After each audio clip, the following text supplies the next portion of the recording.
ladies and gentlemen, and welcome to episode 25 of Capes and Commentaries. I'm Nathan Kennedy, joined here with Tyler Baker and our special guest, Penny Dreadful. This week, we're watching Batman 89. We've never done this before. We got a full-length feature film commentary. Usually on this show, Tyler and I watch an episode of Transformers or Batman the Animated Series, and then that's roughly 21 to 23 minutes of your time, and then we ramble on about other things. But today, 2 hours. We're locked in for 2 whole hours of as Penny Dreadful gladly, that's not a word at all. Gladly, there we go. Gladly put it. She is the professor. best. She will correct you here, and Yes. I'm giving her the right to do so.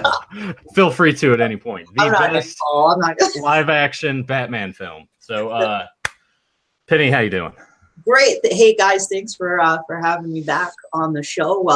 This has been in the works for a while. We talked about this the last time I was here when we talked about the Joker's Favor, Yes. Batman the Animated Series. So it's my honor to be back to talk about the greatest live action Batman movie ever made, Yes. bar none.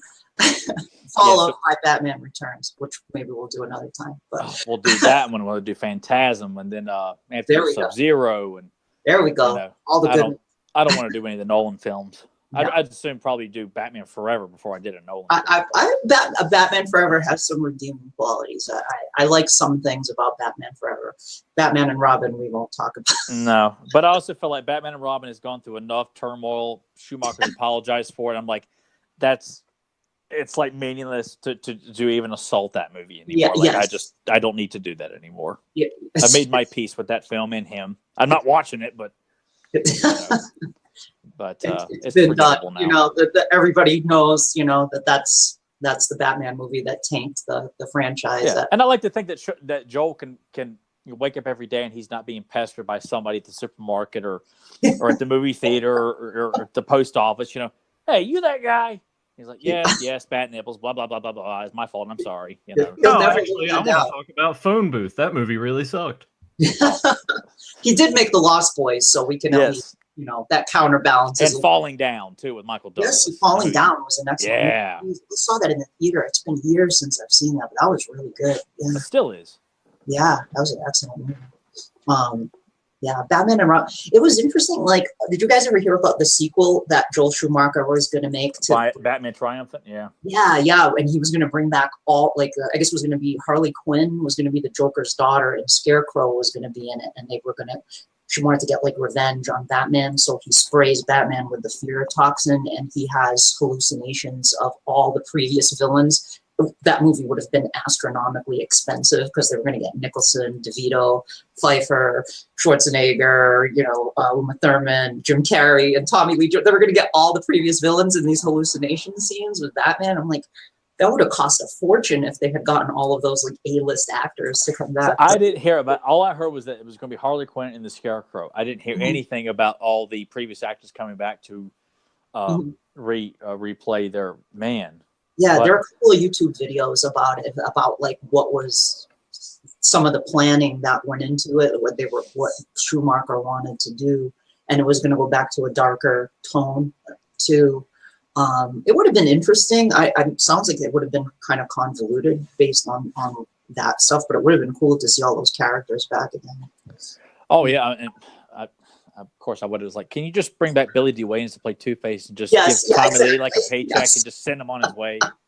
Yes, because that's something I still want to see elaborated more on. Like, I know there's videos about the proposed Batman Forever that Burton and Keaton were going to do with Billy D. and Robin Williams. Yeah. And Marlon Wayans. That's the one part I'm like, oh, he was going to be Robin. That's right. Yeah. Yeah, but Rene Russo is Chase Meridian. Like, I would have liked that. Yeah. But I still want to see Robin Williams as the Riddler and Billy D is Two-Face. Still. Yeah. I felt bad because I felt like Billy D. Williams got really screwed out of that because He did. He was going to be Two-Face, and then they just swapped him out for Tommy Lee Jones, who sucked. And Tommy Lee Jones is great in movies, but he sucked as Two-Face. I mean, Aaron Eckhart was pretty good, but obviously, I think the best Two-Face is the animated series. Yeah. I mean, it was so because they went in depth and his background and how he had split personality disorder and how that emerged after he was disfigured and all that. that gives a lot of substance to the character. Whereas like Tommy Lee Jones was just like a clown, like he was just like, cackling all the time, and he had no, I don't know, there was like no gravitas at all to that performance. So it's too bad. I think he was jealous of Jim Carrey too. I've heard that too. I've heard a lot of stuff, a lot of negative yeah.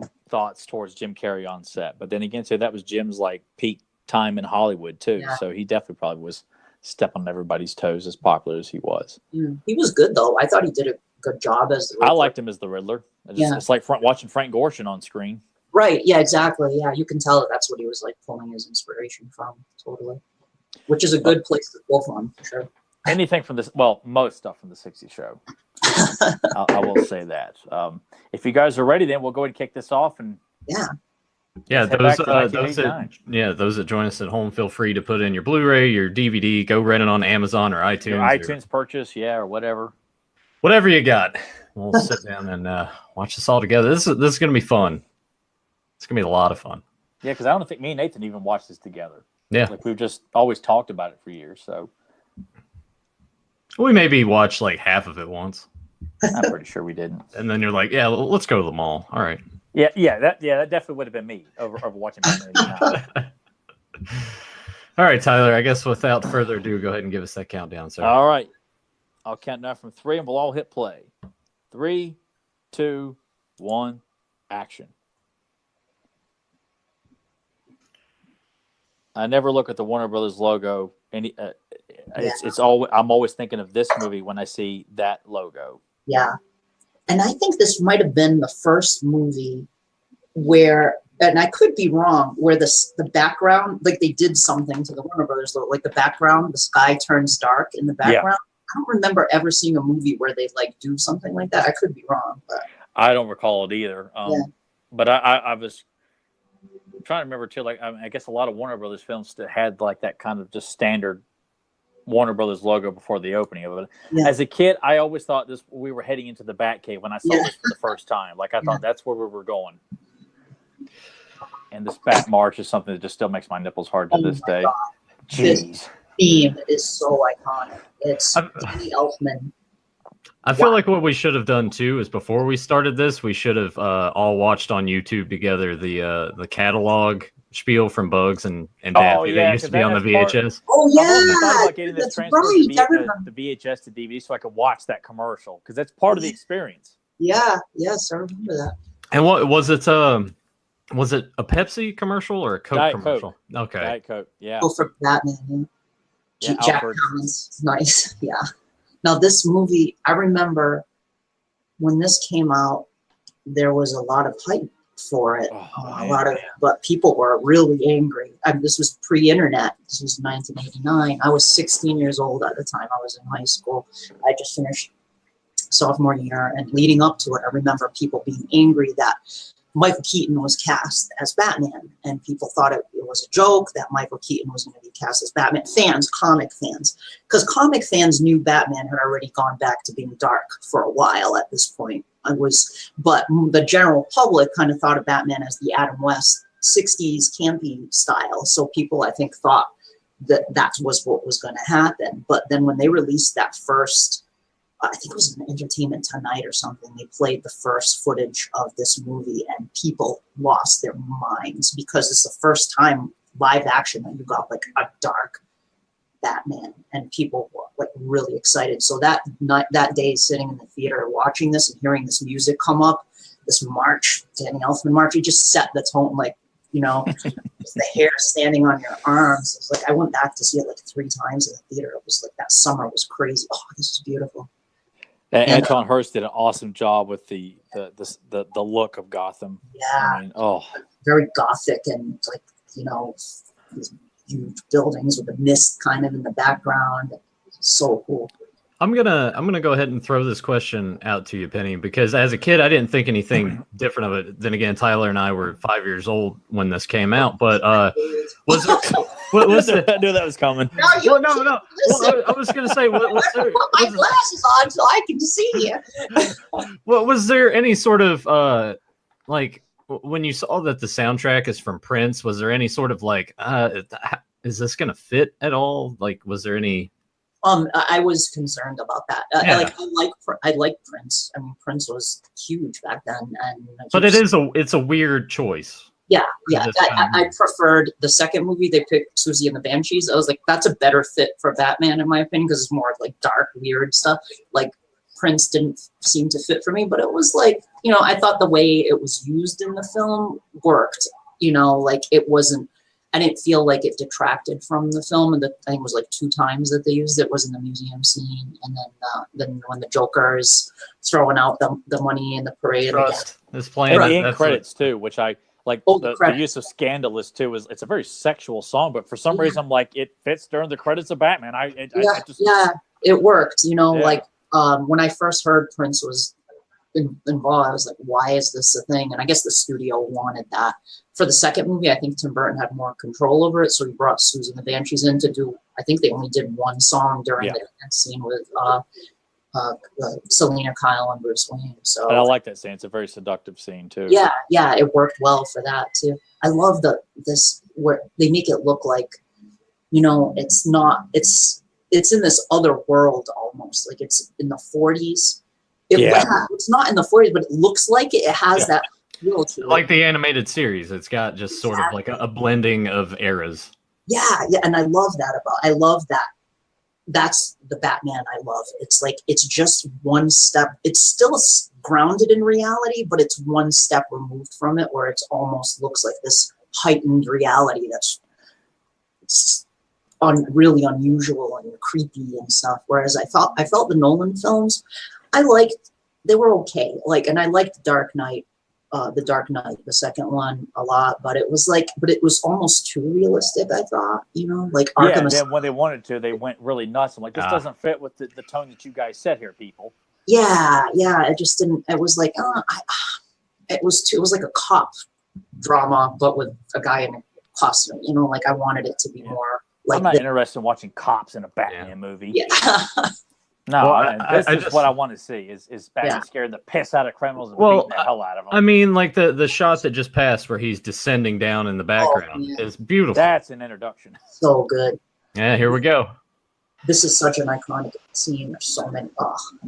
And yet none of the other Batman films, except for Batman Returns, which had a great, with Keaton sitting in his study, but none of them had this kind of introduction of Batman. These junkies too. I mean, look at all the Yes. I mean, look like these guys are definitely cokeheads.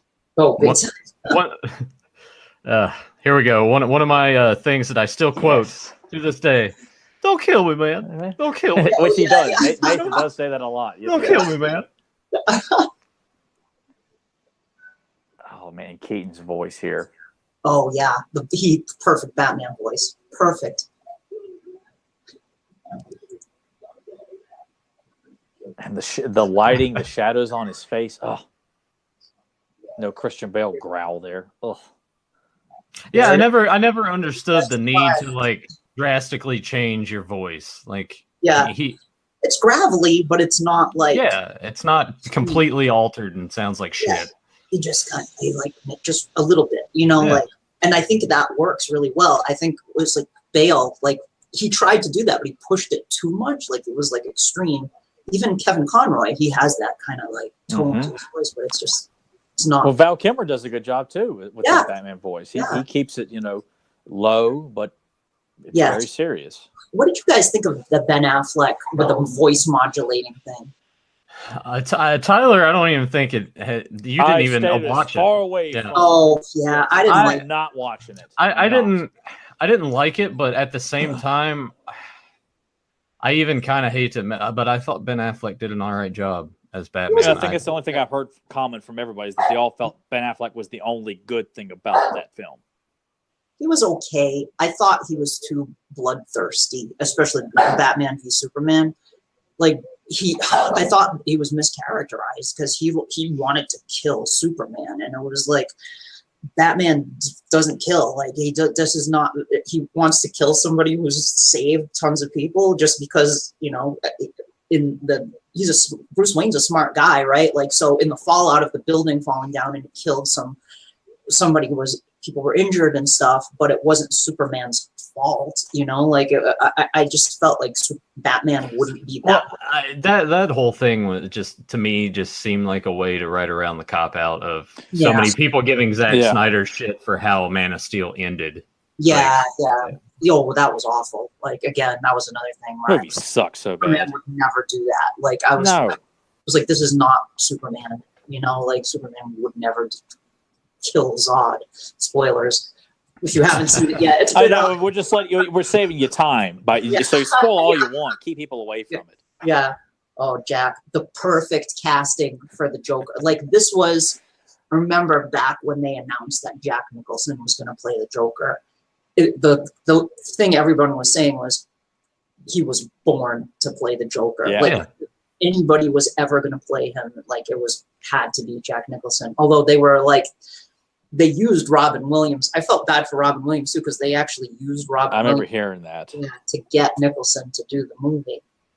And this was my first time actually seeing both Keaton and Nicholson ever in a movie was Batman. Yeah. Like, I had not known of either one of them. You know, so this was the first time, and it's not that I'm saying that helps solidify why I love this movie so much. I mean, because there's things I appreciate even more as an adult, which makes it the best superhero film, in my opinion, of all time. Yeah, I love it. Yeah, he had played, like, crazy character, psychos, like The Shining, One Flew Over the Cuckoo's Nest, and stuff like that. So he had always had this crazy edge to him. Plus, he has that look when he smiles. Like playing in The Witches of Eastwick, like right before this movie too. Playing the devil Witches himself, of Eastwick. Yeah, it's like he doesn't need much makeup with that smile. No, he doesn't. And to me, I had this discussion a lot with people to this day, and that's why I'm not in favor of a Joker origin film, because I like knowing that the Joker, like this and Phantasm, was a nasty guy, a greedy guy, and that the accident just intensifies that personality to create the Joker, not a tortured soul. I don't mind the killing joke. I love one of the best Batman stories, but that's not my origin for the Joker. This or Phantasm, that's my origin for the Joker. Yeah, where he's like a great gangster. Just a bad guy with a lot of style, but he's a little unhinged, and that accident pushes him completely over the edge. And I don't want to feel sorry for the Joker at all. Most of the villains I don't want to feel sorry for. Like, you can get away with it, like with the Lizard and Mr. Freeze, but not someone like the Joker, man. No, the Joker is almost inhuman. No, he's just such a force of chaos and evil. You should not feel sympathy for the Joker. That's why I'm concerned about this Joaquin Phoenix origin. It's like, I saw pictures from it, and it's like he has a red nose. I'm like, why is he? No, I think, man, I think it strays enough away to sort of get the bad taste out of my mouth of what I've had with Jared Leto and Suicide Squad. The worst Joker.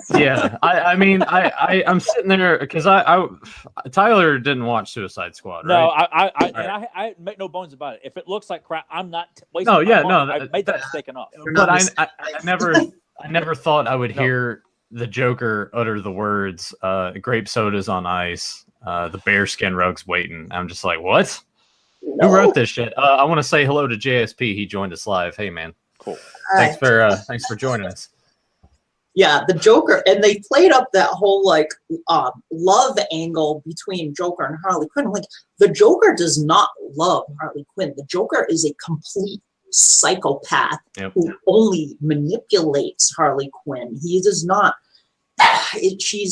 You feel bad. Harley Quinn's crazy because she keeps going back to that, and it's a horrible, abusive situation.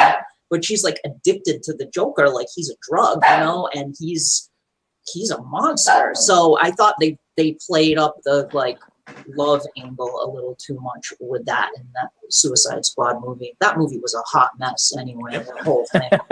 It's just pretty much everything DC has done lately. I liked Wonder Woman a lot. I thought Wonder Woman was really good. See, I still need to actually sit down. I've just been so I can't Wonder do Woman it. Was good. And I thought it was good. And I also think I'm optimistic about Aquaman.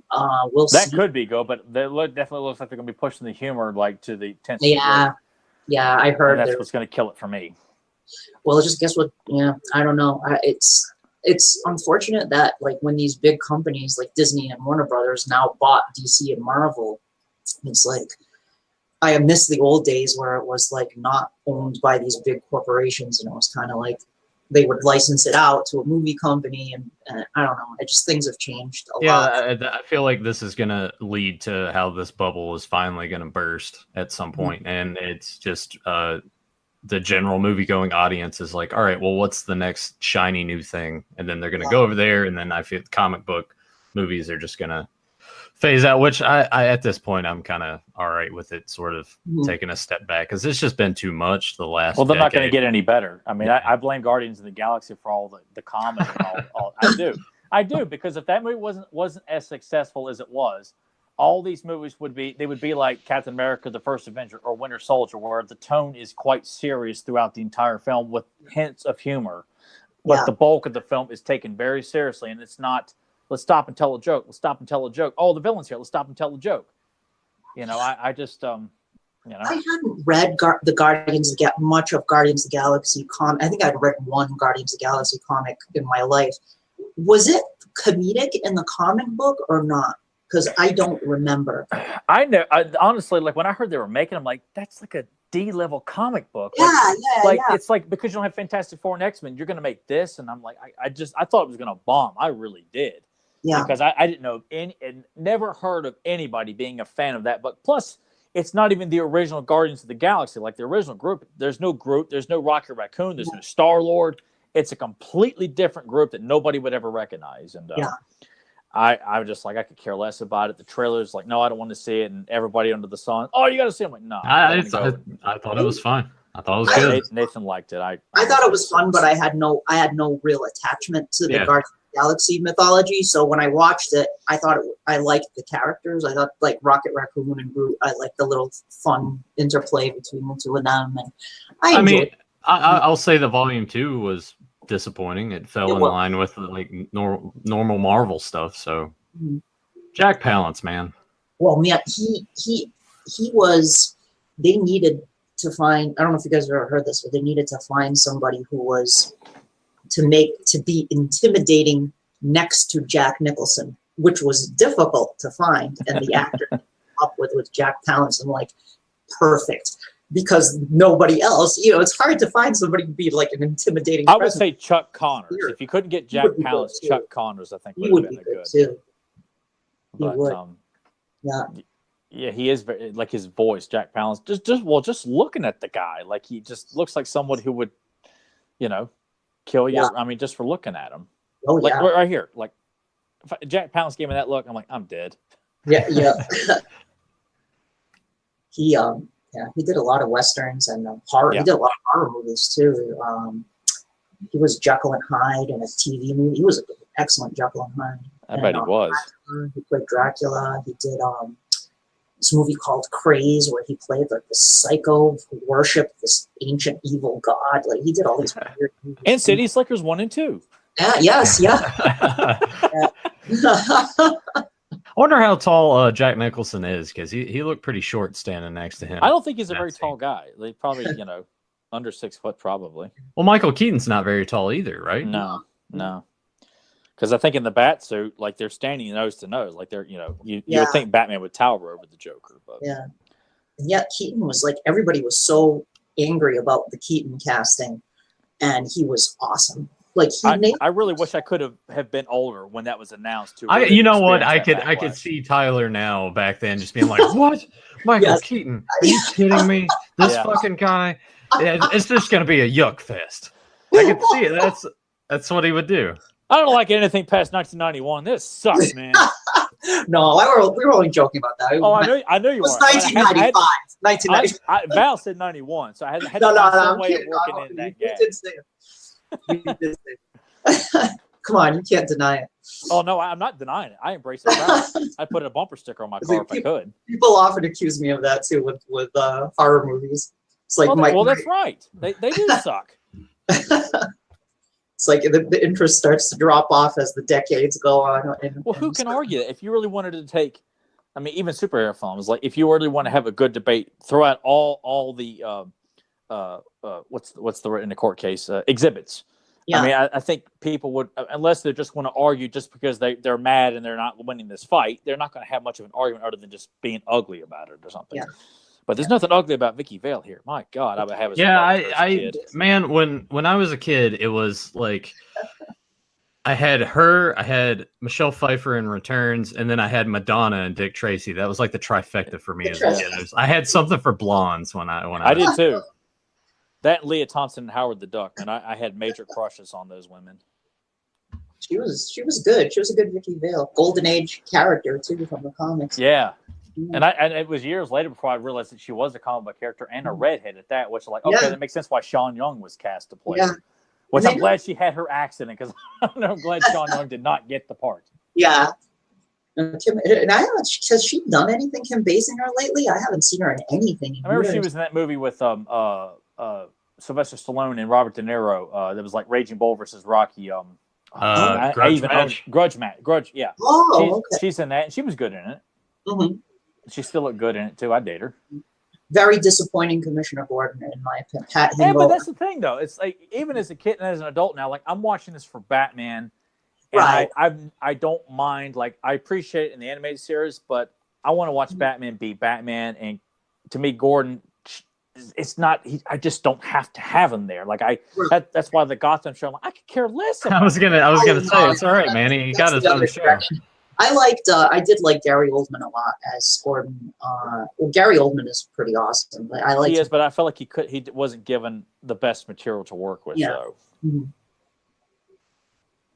And Pat Hingle's a good actor, though, and I just kind of feel like it's not his fault, and because this movie's focusing more on Batman and the Joker. Like I can't imagine in 1988, 87, or early 87, they're going to write a script where Commissioner Gordon has a meatier part in a movie that Jack Nicholson's going to star in. That's a good point. I think I'm thinking of him more in the later movies where he was like, they play up the more goofy. Oh yeah, he comes out in his bathrobe. I saw the signal. Like, what, do you sleep downstairs? Yeah. Him and Alfred, I think, were the only two carryovers too from the first two movies. Yeah. How would you guys rank Alfred? I love Alfred. Overall, he's the other ones. Still I think Michael Gough is still the best of even. Yeah. Even the animated series was great. I like his presence in 1 and 2. Like he shows he cares, and clearly, without being a prick about it, shows that he doesn't approve of Bruce's choices of being Batman. Especially when he says, later on in the movie, I have few remaining years grieve, or don't want to spend my few remaining years grieving for the loss of old friends and their sons. I'm like, that's Alfred. Yes, nailed it. Yeah, I think I love Michael Gough as Alfred, and I was excited to see him in the movie because he had been in a lot of the old Hammer horror films. Yeah, I figured you definitely had to been excited about that. And I was like, oh man, because Tim Burton is a fan of those movies, so I was like, I bet he cast him intentionally in the role, and I thought he was so good. It's like you said, like you could see that he cared. He had a fatherly. He was the butler, but he had a fatherly affection for Bruce Wayne, and I really liked his performance in the movie. He's my favorite live action Alfred. Maybe he might be my favorite Alfred altogether, or at least tied with the animated series version. Yeah, and Michael Caine was good, but I still blame the material. Like I think he could have been a very good one, but I think Michael Gough's Alfred in this one and Batman Returns, I think, is played a lot more. I don't know. I think I like his role. Yeah. He's not. I feel like Michael Caine tends to like whine a lot. Yeah. He's constantly like making jabs and remarks like, knock it off, No, he kind of looks like he's about ready to cry all the time too. Yeah, he does. And he's a good actor, but no, he is. And he has more of the, I don't know, he has more like that Cockney kind of accent, and he didn't really, I love Michael Caine and other stuff, and I didn't dislike his Alfred. It didn't feel like Alfred to me. Like I prefer Alfred. This is like a bit more proper British sort of demeanor, but he's also clearly cares, and he has that dry humor too, which I love. Yeah, but you see here too, like his devotion to Bruce's cause, like. Yeah. You get pieces that he doesn't approve of, but he's still supporting it no matter what. And I love that he comes in and plays it straight and just within code tells him you're needed. I like that. Yeah. And Knox, This guy came out of nowhere. And just I remember as a kid, I was like, he just needs to shut up, man. Yeah, I always thought that too when I was a comic kid. relief, I guess. Which I always, when I see Robert Wall, I'm like, oh, that's Knox. Like, I hate his face. Yeah. Just when he has that goofy smile, like someone punch him. Yeah, I remember when his show Arliss became the big thing, and he came on. He came on and did commentary on a wrestling show once during one of the matches. I was like, oh my god, yeah, it's Knox. I fuck this guy. I don't like him. And this is a Batcave that I'm like, I can't believe the Nolan films never gave us a actual legit Batcave, and we got it in this one in Returns. It's such a magnificent Batcave. It's so cool. And it's simple. It's not, giving a bunch of lights and things like that. It's what the Batcave should look like. All dark. It's got technology, but it's minimal technology. Yeah. And it's atmospheric and cool looking. Yeah, totally. JSP did pop a question in here that I was going to ask at some point anyway. I already know Tyler's answer, but I did snag the Blu-ray for Batman, the animated series. Were you able to pick that up, Penny?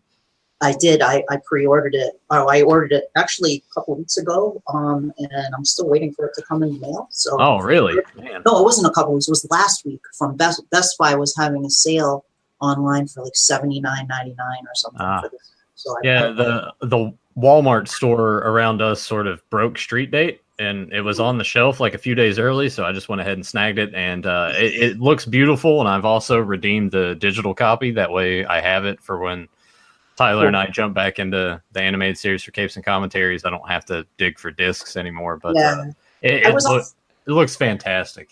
I was going back and forth because I was like, I have all the DVDs, and should I get the Blu-ray? But I kept the it's a huge upgrade. Upgrade. I'm glad I ordered it then. I don't need the little pop figurines in there. No, that's one. That was a waste for me. I'm like, I don't need these at all. But I'm psyched it has like the movies in it too, the 2 movies. It doesn't have the Batwoman in it, but that movie's not very good. That sucked.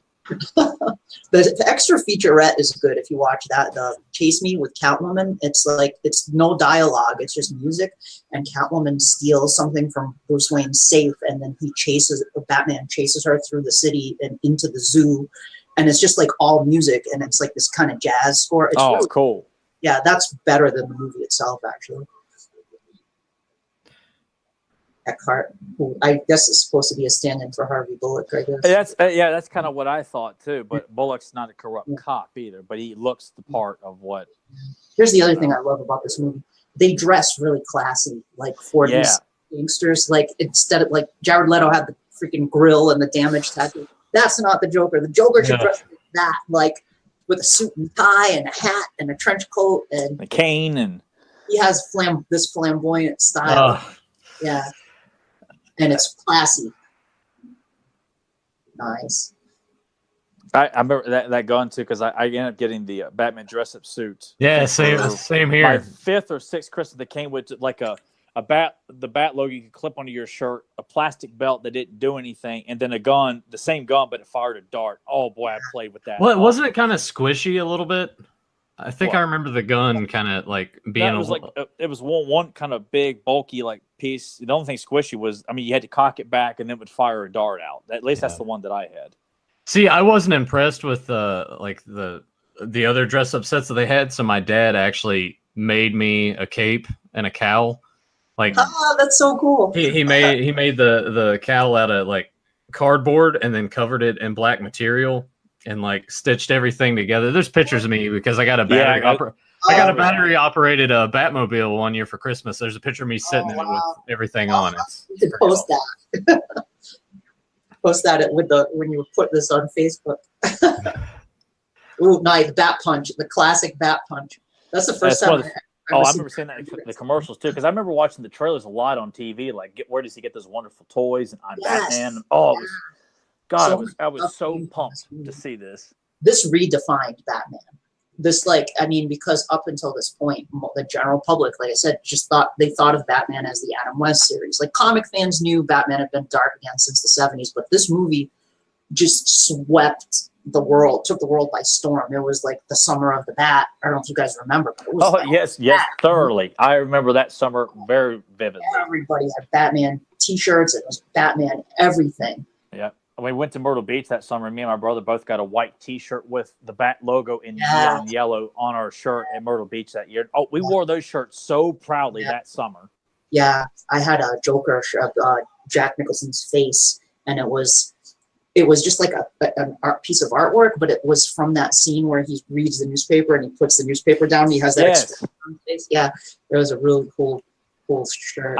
I remember the merchandise too, like the Joker Converses and the Batman Converses. Yeah, I had the Batman Converses where it's just the logo sprinkled all over the shoe. Yeah. Oh man, I got the cereal, the Batman cereal. I remember that, and I remember they had a toy bang gun of the Joker because a girl that went to my church, she was a Joker fanatic. I remember she brought it to church one time to like show something. It's like, that's so cool. I want one.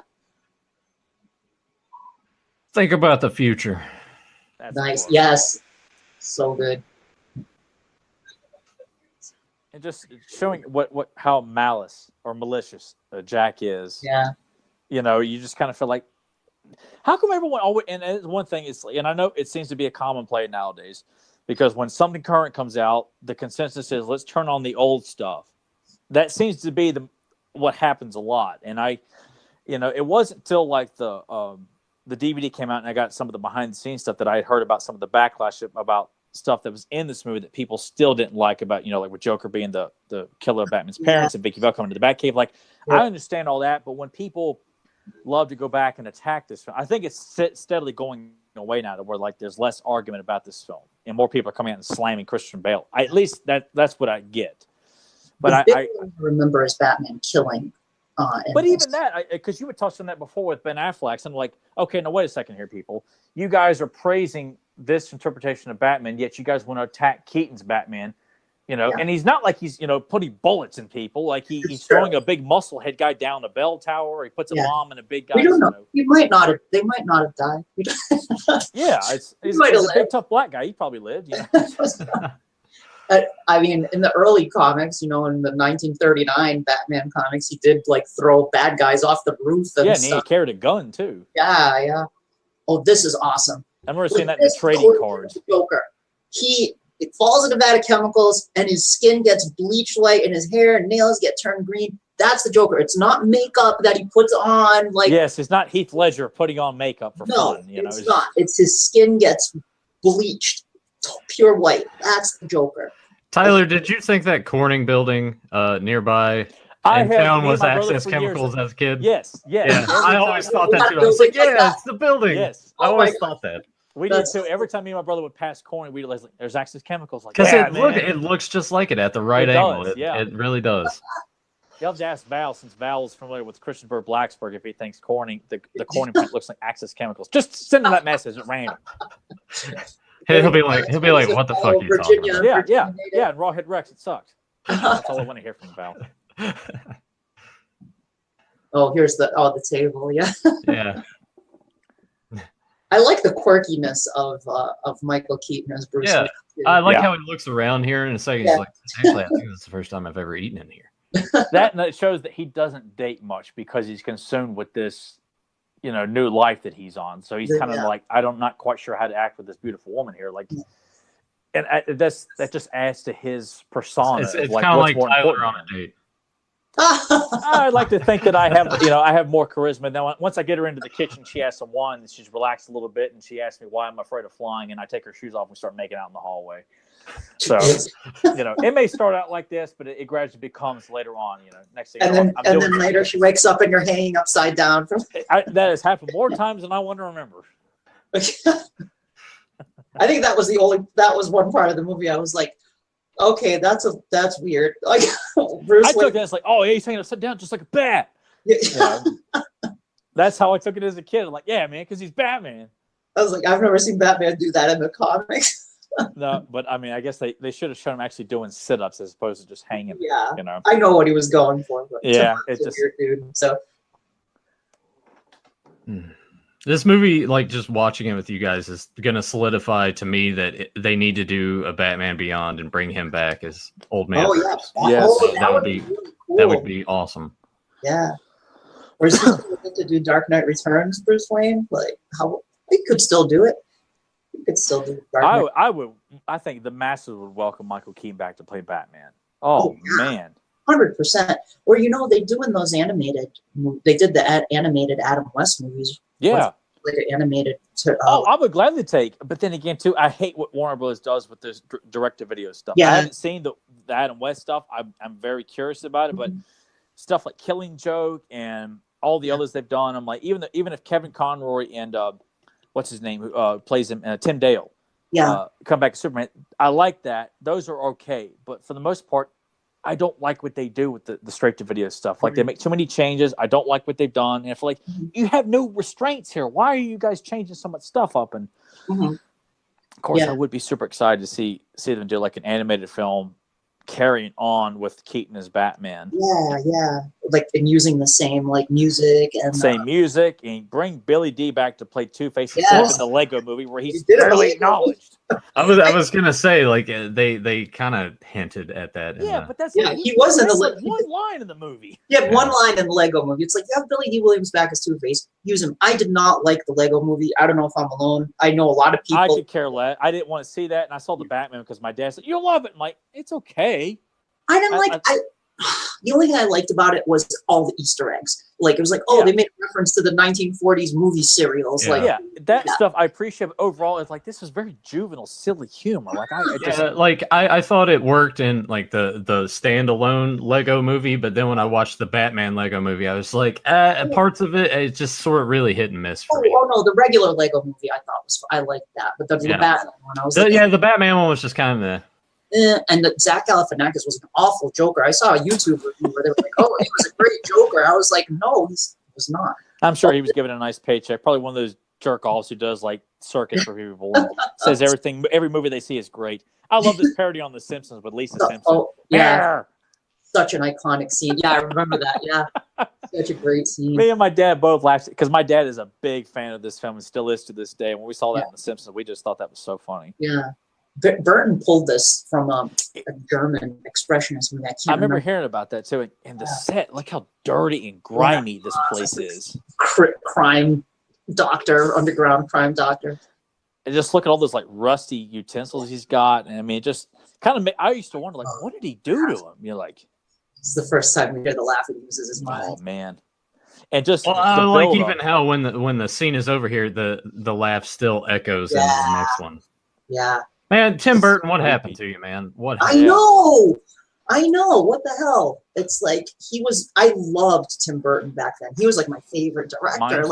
Him and Spielberg, I just thought, man, these guys can do no wrong. And then he jumped the shark big time. I don't know what happened. I don't know what movie it was.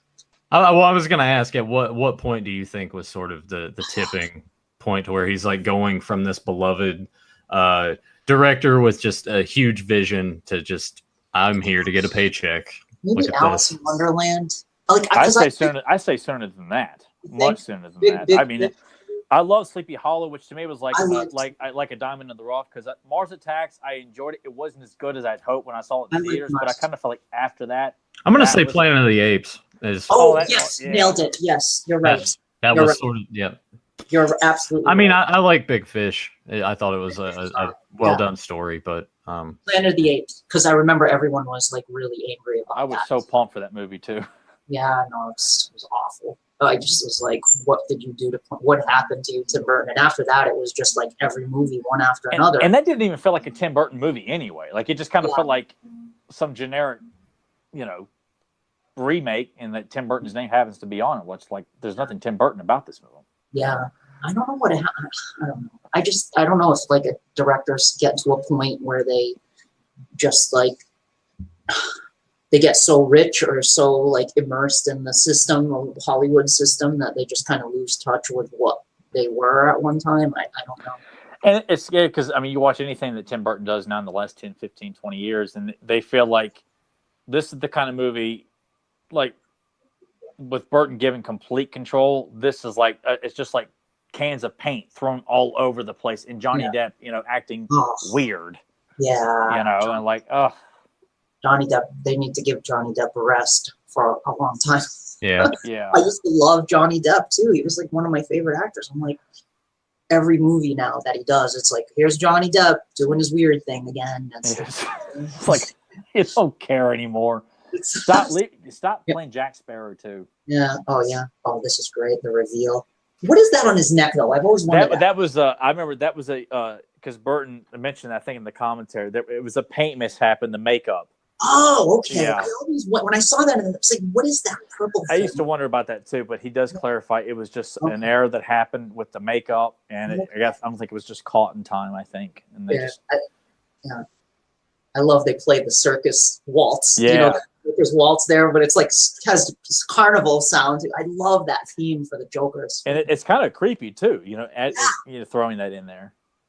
That's one thing about these movies that the Nolan films never really got. It's like the two Burton movies, every character has like a really memorable theme. Yes. Even in the animated series. So you just hear the music and you're like, that's the character that pops into your head. But the Nolan movies, I felt like they were just like these like, you know, these kind of underplayed, very subtle music, but it's like nothing was memorable. Yeah, and it's done by good composers, but just not, you know, what a superhero movie is supposed to be in terms of the sound of the score and soundtrack. It's just there. It's like it's just kind of, you know, kind of like how what Tyler Bates and Brian Tyler are for a lot of movies. They're just kind of guns for hire. Throw some music in the background. It doesn't have to be memorable. Just fill it with something. Yeah. And that's kind of like James Newton Howard and Hans Zimmer did for the Batman films. Mm-hmm. It's not like I dislike the Nolan movies. I just found them they weren't as fun to watch. Like it didn't feel as much like my Batman to me. And I've heard people now like saying, oh, the Burton movies are campy. And I'm like, they weren't campy. No, they still aren't. That's why I'm like, I almost feel like it's people who aren't really taking the time. They're just listening to morons on YouTube who deem themselves critics, like I go to all the time. But that's what they do. Some idiot on YouTube deems himself I'm a personality. I know movies. I'll just say everything sucks. Yeah. You know?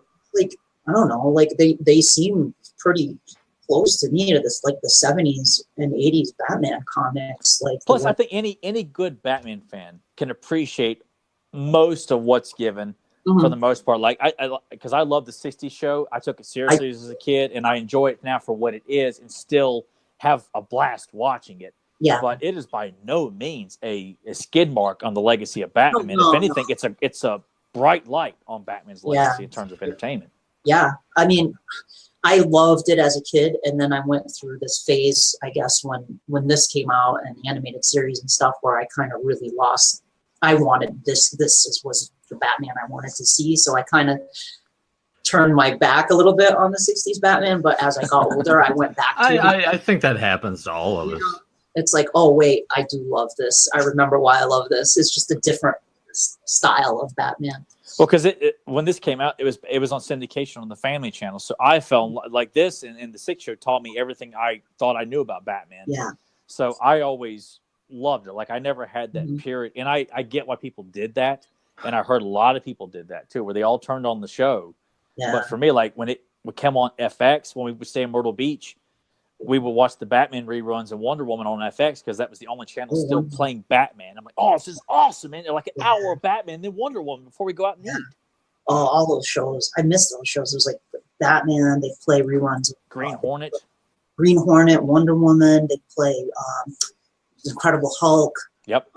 George Reeves Superman, which I liked that too as a kid. Yeah, I liked it. I liked it too. Although I wanted him to fight like super villains instead of just like.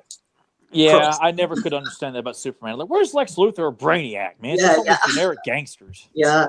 But I remember those. I used to love the Incredible Hulk. I used to have the trading cards and everything. Oh, this is great. Yeah, I wanted to show some appreciation for the scene before when he's sitting at the desk and he's kind of like looking around, and you hear him kind of breathing through his nose. Yeah, and it's it's just little subtle things like that clearly show you that now he's really just off his rocker. Nicholson is great at playing psycho. Like he just so good at it. The classic joy buzzer. And just cranking that up because in the comics it wouldn't seem to be as lethal as it is here. And I love that they do not hold back on what that buzzer could do to something. Surprise him. And he's dancing against. This is the Joker. This is like, to me, that's quintessential Joker. Like you laugh at some horrible shit he's doing, but you feel a little guilty about it because he's doing something horrible. And all the thugs have got the Tommy guns too. Yeah. Oh, I love that. That's so cool. I love the Tommy guns. Yeah. And just I always love. I'm sorry. Go ahead. No, I was just gonna say I like here how they managed to do the thing with the makeup. So when he actually wipes that, you get the white. That's pretty cool. Yeah. Yeah, that he's just puts on flesh makeup for times like this, which as a kid, I'm like, I don't get it. You know, it's like, how does he do that? I just didn't quite understand that. So I used to come up with your own theories on stuff as a kid, but times like this, I wish we had, because it's always fun seeing these mob meetings, and we got that with Heath Ledger's Joker. It's one of the better scenes. That was a good Joker moment when he puts the pencil, does the trick with the pencil. Yeah. That was like, yep, that's Joker. That's Joker. Yep. I did like. I like this part where he's got Bob the Goon. He's just Bob the Goon. Yeah, Bob the Goon, so memorable. He got his own figure. I was going to say, like, Bob the Goon got a figure. I don't know why. With the foot stomping action. I want a Joker jacket like that. I always thought these bomber jackets look so cool. Oh, with the logo on it, with his face. With the logo on it, get me some black shades and a fedora. I mean, or just a kind of hoodlum hat there. I think Joker wears the fedora. I love that. He just completely off his rocker. It's like, yes, we're not done here yet. Yeah. Look at that charred flesh underneath the chin there. Yeah. Just all the attention to detail there. The charred hair.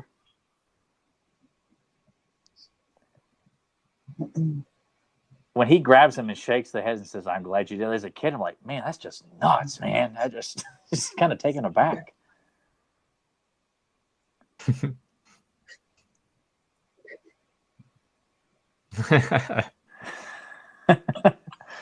I imagine like being on the set and the crew is watching this scene. Like, how do you react to that? Like, do you laugh? Do you like?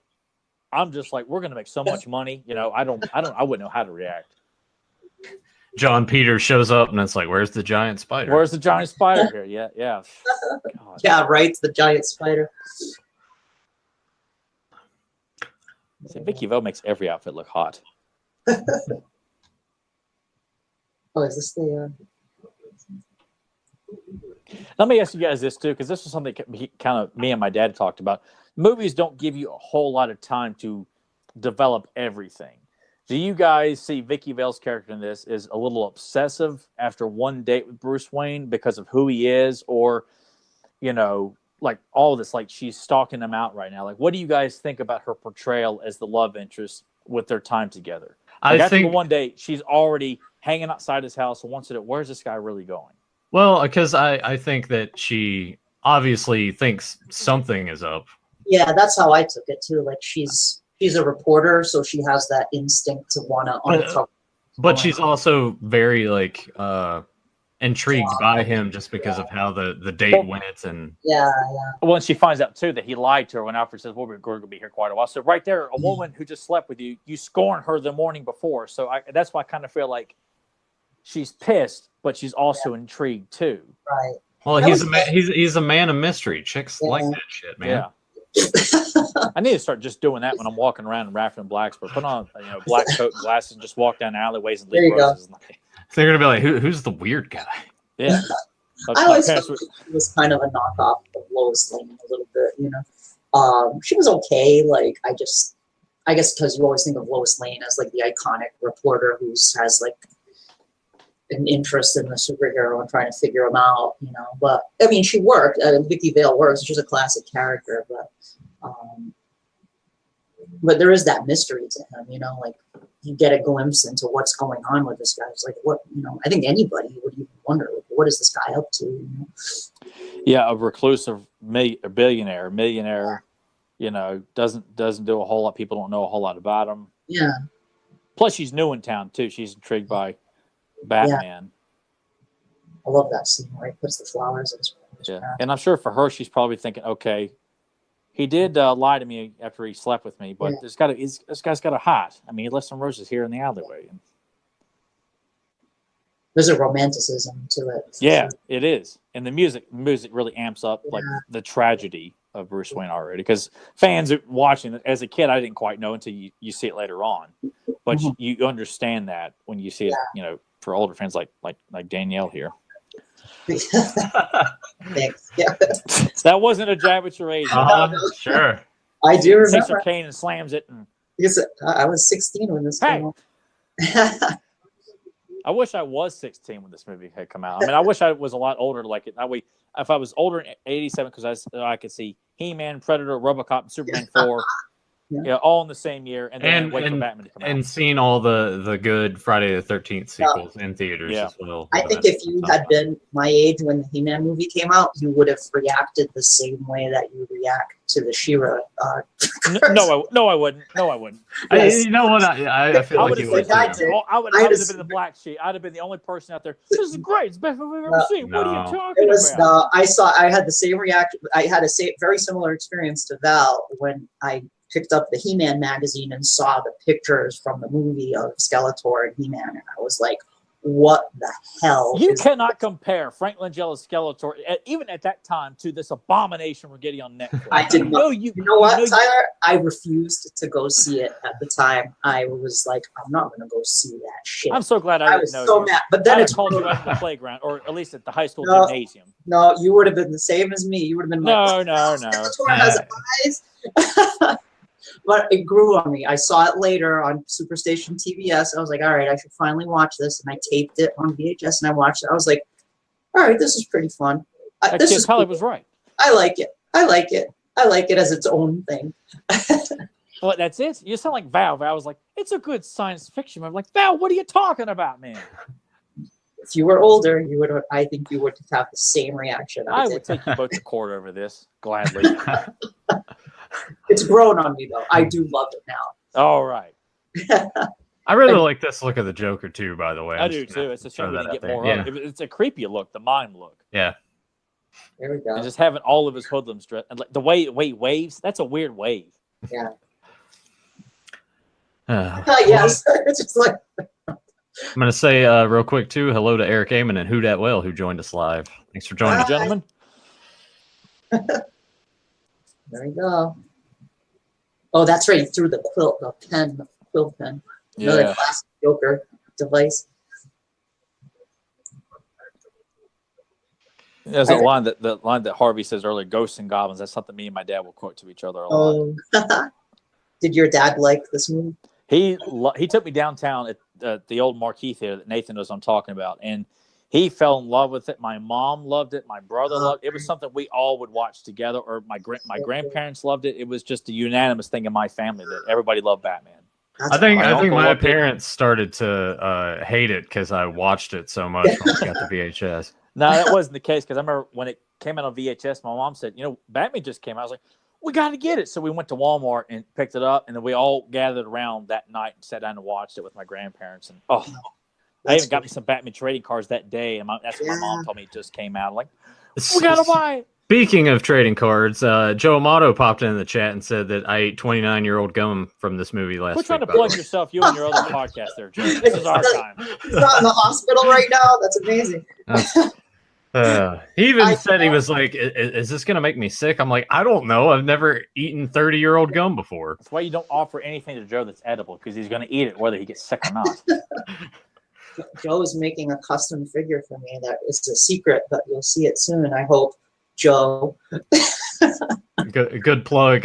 Link down below. Joe Amato's. He just showed up conveniently to plug his shit. Yeah, and then he's gonna. Hey guys, look what I did. Look at me. Don't listen. Hey, look at me. If I turn into a He-Man figure. Does Joe wear his mask when he's in the chat room? I wonder. Probably. Probably so. Like we even before we record, he keeps the mask on, so he's just like he's like a Shakespearean actor. Like he has to get into the mood before the performance, with his scarf wrapped around his neck. Yeah, he's got a candle sitting in front of him. He's holding his head, and he's just like. I was cracking up when you guys were talking about Joe putting up the vintage Filmation Scorpia and the new redesign. Oh yeah. Which one do you like better? Because when I saw that post, I was like, "Okay, Joe, what do you think everybody's gonna say?" Like, I'm just making a poster, guys. Like, don't play dumb. I was cracking up. You know what you're doing. This is true. And he does it all the time. And yet nobody is going to like the redesign. Like 0 people are going to like it. And he tries to be all PC, but just come out and say it sucks. Oh, But maybe a little Tyler, bit. man, you got 3 days. But wait, It's we'll coming see. up. Don't you do start it too here, Danielle. There You might know be very like, well. and what if there's like this flood of children that comes into the fandom that loves all of That those? ain't happening. Then we're It gonna ain't have like happening. discussions and arguments with like 5-year-old girls. My God, I'll show up at Riverline Elementary. I'll put them in their place. I'll show up as a guest speaker. Look, kids, I'm on a podcast about this stuff here. I'm a professional. Yeah, see now you're just like all those assholes on YouTube that are like, listen to me, I know more. No, but I actually do know more. Those guys are just saying it because they did a quick Google search and therefore, clearly the guy does know. No, I spent years practicing, much like how Bruce Wayne was out training before he came back to Gotham. I spent years on the internet training before I got my own podcast here. I know myself. I trained thoroughly. I watched these episodes over. I want to see a training montage of Tyler on the internet training. Yeah, and just laying in my bed watching reruns of Filmation He-Man. Like, what a montage that would be. I love this too. And this image here, like when I was in daycare, a buddy of mine had trading cards, and the picture of Joker smiling, cutting out pictures.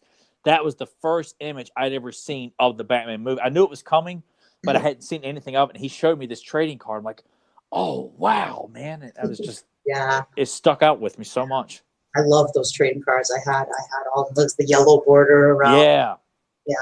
They were so much fun. Well, I think that first series, the first series had the yellow, and then they came out with the one with the white borders because. Oh yes, the white ones. Yes. Yeah. Well, so I thought the white ones were the first ones. No, I'm not sure. It's one way or the other. Because I think the yellow ones came out with like the behind the scenes stuff, like concept drawings behind, and stuff like that. You're right. I think it was the other way around. Yeah. Now Joe is, if Joe's in the chat, Joe is closer to my age. I think he's maybe a little younger than me. What does he remember? Like, did he go see this in the theater when it came out? He was too busy playing video games and stealing stuff from girls in the bathroom. He was stuff like that. stealing Shira dolls. He was playing the Batman video game, right? Wasn't it? Yeah, it's probably, if he thought he could win something and then brag about the others, then he entered the contest. Hey, to be fair though, that Batman game on Nintendo from Sunsoft is fantastic. The music in it is great, and I love the little cinematics that they were able to do. That and Return of the Joker too, or Revenge of the Joker. That was awesome game too. I never got to play Revenge of the Joker. Oh, it was awesome. It was tough, but it was awesome. Yeah. This is cool. Oh, the Smilex. You see? Yeah. Oh, I love this. So many like legendary scenes came out. And like shit like this is actually scary if this happened in real life. Because I don't think I was even. I can't remember the time period on this, but I did watch a video with like that Tylenol scare where someone had like changed up. And I'm kind of surprised nothing like that has happened since. I know, I think because that's why now they seal the. That's how they got all that stuff that came out. But yeah, this is like one of the best scenes in the film. Yeah, love that Joker. I love it. The commercial, very totally. Just Joker. how colorful everything is too. It's such a Joker thing that he would do too, like in the comics and stuff. Like, I wish they would release green mouthwash that said Smiley with that jacket. Yes. I would buy mouthwash that said Smilex on it. Yes. Brand X. That's something like I could see like a Super 7 got the license. They could. I could totally see. Oh yeah, I'd totally buy it. Yeah, Brand X.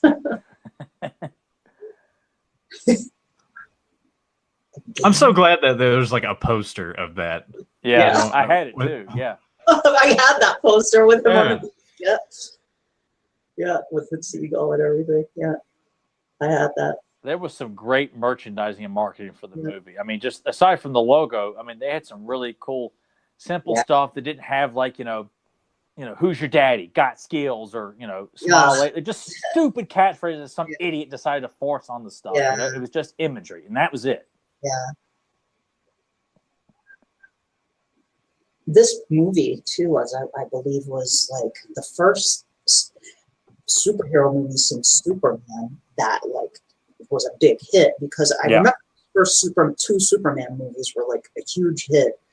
I went to see Superman 3 and 4 in the theater when those came out. I envy you seeing 4 in theaters. Yeah, I saw it in the theater, and then but those didn't do well. And then I don't remember there being any superhero movies after that for a long time. I could be wrong. I am surprised because I love all the behind the scenes stories and things like that. And after Superman, like they said, Batman was the next one, but could never get it off the ground. And I'm glad it worked out the way it did, but I just kind of think seeing Superman in the theaters back in '78, that man, to think no other superhero movies unless it was on TV like Spider-Man and the Hulk, that was it. Like it's shocking. TV movies, I remember those. Yeah, I still wish we had gotten that canon Spider-Man film. Like I'm just very intrigued by a Joe Zito directed canon film of Spider-Man. Like Bob Hoskins as Dr. Octopus. Oh my goodness! Wow, I still want to see that. Doc Ock. Wow. Yeah, he's great. Who was going to play Spider-Man? He was. I remember he was used in. I remember hearing also Michael Dudikoff was also talked to, but they did this. A cover of Amazing Spider-Man with the guy who was actually cast, I think, to play Peter Parker and Spider-Man in the suit. And they used it, and I forgot what issue of Amazing Spider-Man in the late '80s. That guy, I think, was supposed to play him actually. Then I also heard rumors too of Van Damme playing Spider-Man in the suit, so he could do all the kicking and stuff.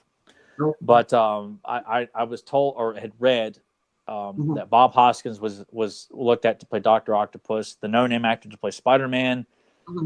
And I think just because of that mishappenings of canon anyway, it's why Joe Zito ended up leaving the film. It never got made, except for that trailer that you can see on YouTube. And it's like 30 seconds, but I want to see that. Oh, I have to see that trailer. I haven't seen it. It's very, very quick, but it's on YouTube. Yeah. I remember watching the TV movies of Spider-Man back and like Saturday morning. Sometimes they'd play they had these like TV movies where Spider-Man. Have you seen them? Like, I've seen at least one of them because Sci-Fi used to replay a lot of those back in the late '90s. Yeah, they weren't very. I tried to get into it, but they weren't that good. No, they all. I mean, even the show. Like, I appreciate the charm of it, but again, there's no supervillains. Yeah, no, exactly. Yeah, and but I did love the '60s Spider-Man series. I love that. I still love. Yeah, I haven't watched it in years, but I remember watching reruns of it, and it was like the theme song immediately gets you into it. The such a classic theme song, and it just has that. My introduction to Spider-Man was because there was a VHS of it I used to rent. Yeah, I used to like that a lot. For Batman, for me, it was the '60s series, and then I went to Canada when I was a kid to visit my cousins, and they were watching TV, and Batman was on, but it was in black and white, and I was like, is this like an older episode of the Adam West show?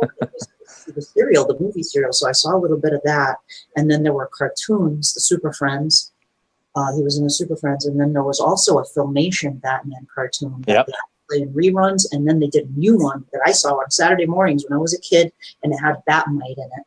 It was like the New Adventures of Batman and Robin or something, and it was Adam West and Burt Ward did the voices for it, and it had Batmite in it. I remember that very well, watching that on Saturday mornings.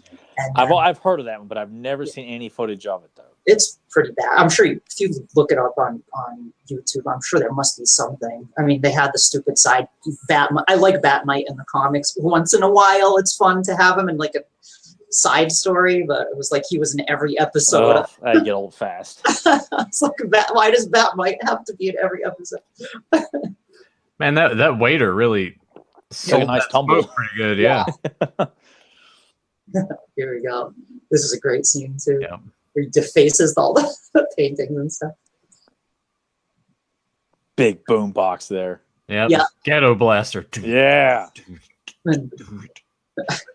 I think this probably would have been my introduction to Prince music too. Oh yeah. Yeah. I remember the Bat Dance video. I never saw that as a kid. Never saw it until I was older. I remember that music video on MTV. Back when MTV actually played music videos. Yeah. Yeah, and that was it. Which I really wish I had caught, because all I could catch was the trailers and commercials for merchandising, like I had like the handheld Tiger electronic game of Batman from the movie and stuff, and I really wish I had got to see a lot more, like the movie trailer that came out. Which I like that guy love. just dancing with it. Yeah. So good. That one I like, painting the white bus there. Was it? I'm sure this was fun to do.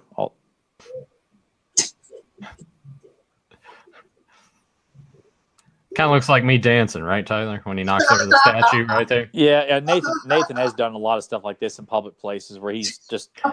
I'll have you know, I've kind of returned to form at work because there's a couple of people that play music and we all start dancing and I just act really goofy. So I've gotten back into the mode, man. Yeah, but you only do it at work when you're pissed off about something. Like if you and I were to wander into Target, you're not going to start, break dancing to "Devils in the House of the Rising Sun" like you used to back in the day.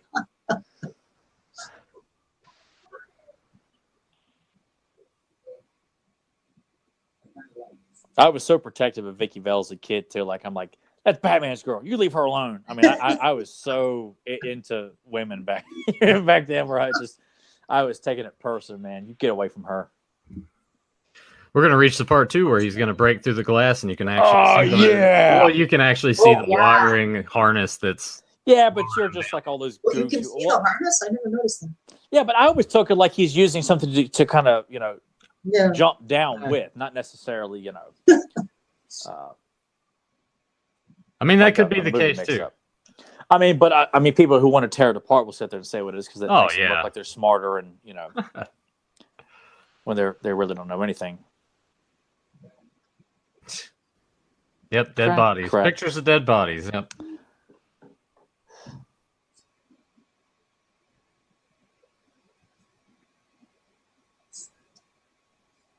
Is this like how you review some of your work with your students there, Danielle? Like the bodies, the skulls, and just. Yes, I said these are my students from last semester.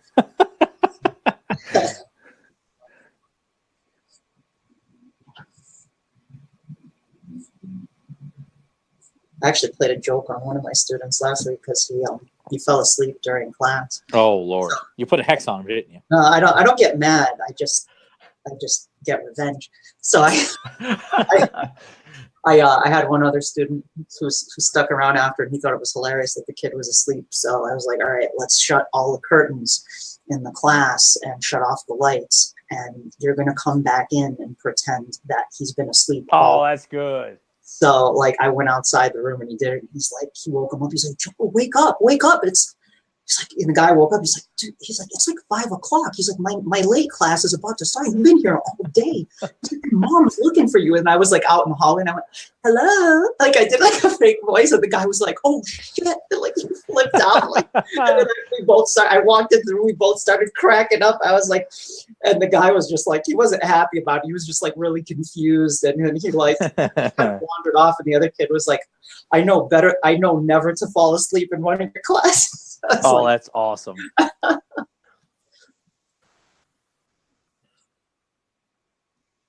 Uncle Jack. As much as I love Jack Nicholson, I have a hard time like picking a favorite between him and Mark Hamill, the voice Mark Hamill did, like because Mark Hamill was so good as the Joker too. It's like those are probably my 2 favorites. Yeah, and mine too. And I would never argue with somebody if they said Mark. I'm probably always going to pick Jack and Keaton as the best of the best. Yeah. If someone says Mark Hamill, I'm like, I would never debate that. I'm like, yeah. Oh, absolutely. For animated, for sure. But even Joker period, I'm like, I still won't debate that because him and Conroy, they're up there with Keaton and Joker and Jack in terms of quality and performance. Yeah. To think he would intentionally scar her face like that. I mean, that's just messed up. We did it to Alicia. Yeah. That's another classic Joker gag too, with the acid. Yes, I remember this was like a big moment in the theater too. Like the Wicked Witch of the West on Mountain. Yeah.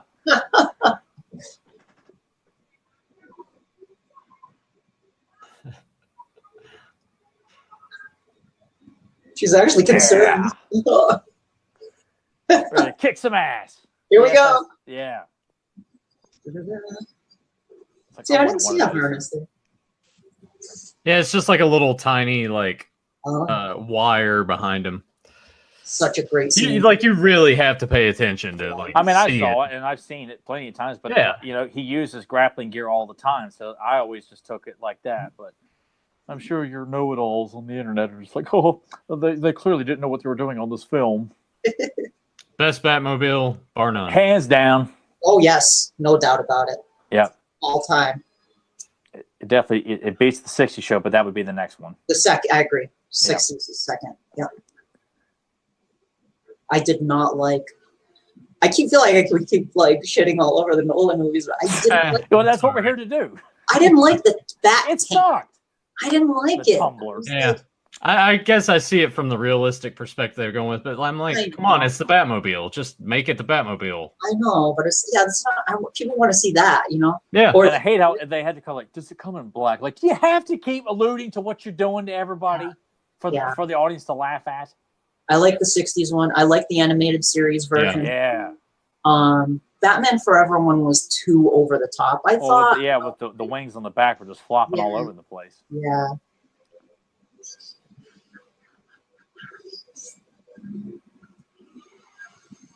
The Joker's cars. I remember I had a Micro Machine set of the Batwing, the Batmobile, and the Joker van. Mm-hmm. And I think they made a Joker car too like that, because I always thought the color scheme of the neon yellow and the purple looked so cool. Yeah.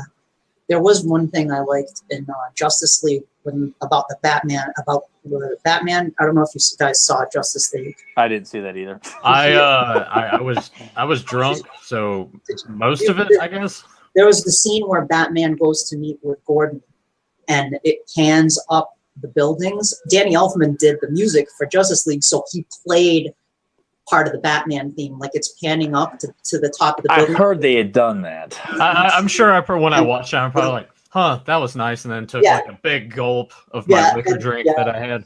Here's a reminder of a better movie during this movie. Yeah, and then they do it with Superman too. When Superman comes back, like they play a scene. Oh yeah, that just seems just cheap to me. That was like almost is like your way of saying, well, we know these are not as good, so here's a nice nod to stuff that you Here's stuff that you like. Yeah, like why would you? Like I know this is going to suck compared to the Batman movies I was involved in, so let me reference that. Yeah. I like this part too because he just asked her how much she weighed. He's like, 108, and then we're gonna get like that good. Yeah. See, this is the kind of humor that fits. That works. That fits, yes. Yeah. And it's not focused on. It's just a quick little after all this because it's constant tension here. It doesn't break until the fight is over. And you kind of need that kind of moment. And you see that in a lot of like old movies too, where it's like it's a serious movie, but there are moments of levity that kind of break up the tension a little bit, and I think that works. But if it's relies too heavily on the humor, it can detract from. Well, it tells me you don't take this movie seriously if you have to make jokes all the time. Like you have to play it straight, otherwise, why bother? Yeah. This is my favorite scenes in the movie. Is this whole sequence? Oh right, yeah. Oh, it's so cool. The music kicking into gear. I understand that there's more body mass for you to aim at, but why do guys never try to aim for the head when they're shooting at somebody? I never understood that. We wouldn't have a movie if it's. I know that. I'm just saying in general. Nolan films. Yeah, it's true. If Batman got shot in the face, I had to argue with my dad a lot with movies. I'm like, Dad, the movie would be over. But I like that. That's the theory is why he has the yellow bat symbol, because it draws attention as a target. Yeah. They got rid of that in a lot of the recent stuff too. He has like more of just the dark symbol. I used to try to figure out how is he fighting this ninja with his gauntlets. Like I didn't quite grasp how he was doing it. It looked cool. I love it though. It's so great. Oh, it's so badass. And just like kind of a cool effect too to have it when it's hitting that. It's actually like making a sparking. Yeah. To think we get to see Batman fight a ninja in a back alley of Gotham City and boom. That's it. Cool. Done. That's so awesome. I love that. He's like I just love how Tyler, do you remember with the Batmobile how it also had like that little thin plastic thing that you could put over top of it that mimicked the armor that he I didn't have it, but I remember seeing that. Oh, it's so cool. But it sucked because it was very, very flimsy. So mine actually started to like rip a little bit. And I was, as a kid, Tyler, I know you were the same way. But man, anytime my toys got really scuffed up or something broke, I was just devastated. Oh, I was too. Because I would play with my toys, but just kind of like gently because I didn't want to fuck them up at all. Yeah, even then, I was more of I want to display these on a shelf. Yeah, I never messed up my toys. Yeah. I never messed ever. Like I had them. I heard Joe talk about it on the podcast too. Like isn't it weird how all of us have like that common connection of we were just very careful with our toys. Never. I would get really bummed out if anything happened. Like sometimes the He-Man figures, if the sword, the protector thing on the knuckles, that was very flimsy, and if that snapped, a couple of mine, I remember that broke, and I was so disappointed when that happened, because I was like, I wanted them to be in perfect condition. That is funny though, that we all kind of shared that commonality, like wanting to protect your figures. Yeah, when I hear about kids at school being very destructive with their toys, I'm like, man, you guys are monsters. I know, right? My friend Matt has in his attic. I remember he had a box. My friend Meredith's brother. We went into the attic to look at some old toys. He had a box of heads, like oh man, heads, from Toy Story heads. It was like GI Joe heads. I'm like, geez, these would have probably been worth a lot of money if we had destroyed them. Like I remember I dropped my Joker figure and his leg broke off, and I was in tears. My dad tried to fix it, and luckily they had them at Family Dollar, so we went there and I got a new one, but still just I'm sure my mom would do what, Tyler? I was gonna say, like, that driving through the woods, like I love like driving through places like that at night and blasting the Batman, like the sound, especially that might piece. Honestly be I've done that a lot by myself, like blasting that music. Oh yeah. That might be like my second favorite track. There we go. Yeah. The Batmobile. Yeah, I love that. It's Descend into the name of the track is like Descend into Darkness or Descent into Mystery. That's it. Yeah. Yeah, I had the tape, and then I got the CD later, but I had the tape, the Batman and Batman Returns tapes. I played it all the time. The thing I love about Batman too is that, like, he's with the superheroes, like he's lumped in, but he's more like a descendant of those pulp heroes, like the Shadow. Where he's a human that dresses in this dark cloaked outfit and fights like crazy criminals. He doesn't have I like that about Batman. It's just really a cool element to the character. Yeah, it's a little bit more grounded, so to speak. Yeah. Not that I want my superheroes to all be grounded. Yeah. Because because if you're going to do a comic book movie, you need to embrace the mythology and not try to find ways to make it look like it's happening in, downtown Chicago, currently that's the thing, and it's this trend in recent films towards realism that is like, if I want to see reality, I'll go outside, and look at reality. I want like something that's more like an escapist, fun thing to look at. It's like, or if it's like a drama about like, Vietnam or something like that, okay, then yeah, I want that to be realistic. But if it's a Batman movie, I don't want it to look. I don't want Arkham Asylum to be in the middle of the city in the Narrows. I want Arkham Asylum to be up on a hill with like exactly. And that's where Arkham Asylum is. So I know what you mean. Yeah, I that's been my complaint since the Nolan films came out. Like I thought I really didn't want to say anything negative about Batman Begins because I was so thankful to have another Batman movie. Yeah, a serious one. Yeah. Yeah, but I had problems with it. I was ashamed to admit it, and then Dark Knight came out. I was so pumped for it, and then when all the hype has died down, I kind of feel like, no, this is not what I want in Batman movies. Not at all. It doesn't stand the test of time. It was just not. No. Batman Triumphant. Not Batman. Batman. Dark Knight Rises. I flat out disliked it. I liked the first two. I at least liked them, even though I was like, this isn't my Batman. I want it like more like spooky and a little bit more like big, but this Dark Knight Rises, I was like just depressed I was like, Bruce Wayne is like become a hermit and he's and a cripple and just what? Right, John. Oh, come on. No way. I was really worried that because Dark Knight was such a giant juggernaut of a hit that they were like, Warner Bros. Like, we don't care what you guys do. Do whatever you want. Here's bringing bulldozers, dump trucks of money, drop it at Chris Nolan. You guys do whatever you want. And I felt like that was what was going to happen. They're just going to go all over the place, take liberties with everything, make Bane into a glorified babysitter, and just destroy. I think most of the problem with that was Heath Ledger passing away. I think had he lived, maybe that third film would have gone differently. I think it would have been more Joker, but I think it was a mistake to like not make Two-Face the villain in the third film. Dark Knight should have set up the third film with Two-Face emerging as the new crime boss of Gotham. Totally. Why would they kill Two-Face? He's like such a great character. Yes, and all he does is whine about, I want my girlfriend back. Like, that's not Two-Face. And Batman, Bale's like, I'll quit being Batman if you be my girlfriend. They're like, they don't do that, man. Speaking of which, I was going to say in the scenes a few minutes back when Vicky Vale's in the Batcave, I really like the lighting of how she's standing behind him, and it just sort of focuses on the lights on his eyes. Yeah, just really good shadow work in this film. The attention to detail, the cinematography, the lighting is something that is completely gone in anything current with superhero films today. Like, there's no mood, there's no tone. Well, I mean, there's not much effort. If you can CG stuff and do everything in a computer, why try to actually look at things? Well, they can't even do a simple car sequence with Tony Stark and Peter Parker. We're like, oh, it's all green screen, sitting in a car. Really? Yeah. Oh, jeez. You know, it's just like no one builds sets anymore. Like it's. Oh yeah.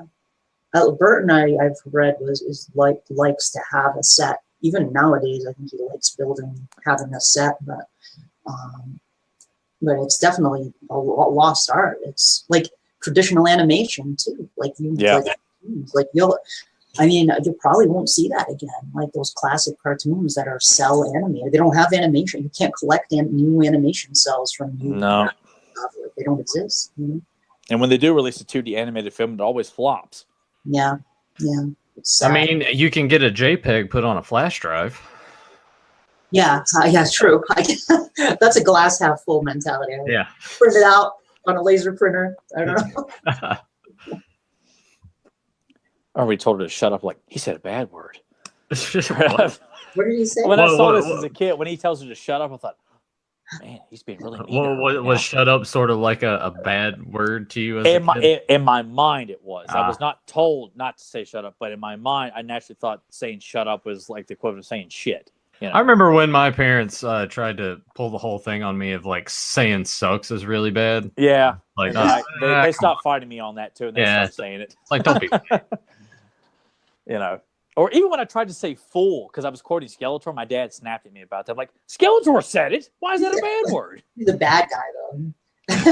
I guess so. I don't know. It's dad's like, you need to be nice. Don't be saying that. Like, I couldn't say that word. I had to get smacked if I said it. I don't know what would have happened had I said it. I did once by accident say it. Like, I didn't even say it. I said fluck with an L in it, because I thought I could get away with it. Nice try. I got railed on. It's like, but I didn't say it. It still counted, I guess. That was the last time I said that in front of my parents. To this day, I will not swear in front of my parents. I've let some drop in front of my mom, but because she's so much more laid back. And then sometimes my dad will let out something here and there, and I still keep myself pretty reserved in front of my dad. I cuss in front of my parents all the time. I say shit. I say the S word. But I don't say the other. It's mostly the other stuff. I like this part too, where he wants to tell her, and as she walks away to get the door, he's sitting there like, I'm bad. Like, here we go. And I know, we talked about this, and I've made this argument before. Like, in this scene, yes, he is coming forward to it openly tell her, I'm Batman, and I'm like, that doesn't really help my argument with how Christian Bale's. I mean, every Batman film, somebody finds out who he is. Yeah. In every superhero film, now the secret is thrown out the window because I guess people who make it just can't take it seriously, I guess. Mm-hmm. But I felt like his logic behind it, like he's not saying, I'm going to quit being Batman. I just, I like you. You're something special. We had great sex. I think I should tell you, And I would probably tell her too, I mean, because I want to make sure Vicky Vale keeps coming back to my bed. She's so pretty. This is also early on in his career as Batman. So. Yeah. So I kind of felt like he might be a bit conflicted because you just see a Mask of Phantasm. Bruce Wayne is conflicted about going down that path because he finds love. Yeah. And it's taken away from him. Yeah. But I think in this scene, once he realizes that the Joker's responsible for who he is today, I can't quit being Batman. I have to go through with this. Mm-hmm. So you Nolan fans out there, suck it. I love how we're here to celebrate this film and then just piss all over. I didn't dislike them. I just I am. I'm saying it. I'll own it. I would probably not rewatch them. Whereas, no, and really, I have in my collection. I probably just need to get rid of them because I'm never going to go back and rewatch them. I've got Returns and Batman on DVD and Blu-ray. Mhm. You know, I got the first two. I got the first two Nolan films. I don't know. Yeah, I do too. But I just like. I think usually the only thing I go back and have rewatched is I just go on YouTube and watch Heath Ledger's Joker scenes. Which I have. I've watched like the mob sequence once or twice. Yeah, but that's really about it in recent years. And I do like the beginning of Batman Begins, like all the stuff with Ra's al Ghul. All that stuff's good. Oh yeah. But other than that, I was disappointed in Scarecrow because he wore the mask like one time when he's like in a room with somebody and he has a suit and tie on the rest of the time. He's not really the Scarecrow. Like I like Cillian Murphy, but he was like nah. And then Selena Kyle, Catwoman, was like yeah. Oh, sucked. Like, she sucked. Yeah. She tried so hard to be sexy. Like tone it down a notch. You know, you don't quite grasp the character, do you, here, honey? I did like that they had her be morally ambiguous. Like they had her betray Batman. I was like, yeah, because you don't know what Catwoman's going to do. I don't like Catwoman lately in the comics because she's like, like Catwoman should be like somebody you don't really trust because she might screw you over, and she's a criminal. She has a compulsion to steal. That's why I was like, Batman's going to marry Catwoman in the comics. I was like, no, he's not. That's stupid. Like, he's not he's attracted to Catwoman, and there is that draw between the two. She's attracted to him too, and but they're both on those like two sides of the same coin, and they can never really be together unless she fully reforms. But she has that compulsion to commit crimes. So and that's what I like about Michelle Pfeiffer is where like she is a damaged woman. Yes, there's just like no going back for this one. Exactly. I really like that about Michelle Pfeiffer. I mean, she's not really a cat burglar, but it's about as close to the character as she. She clearly is just a very broken, damaged woman.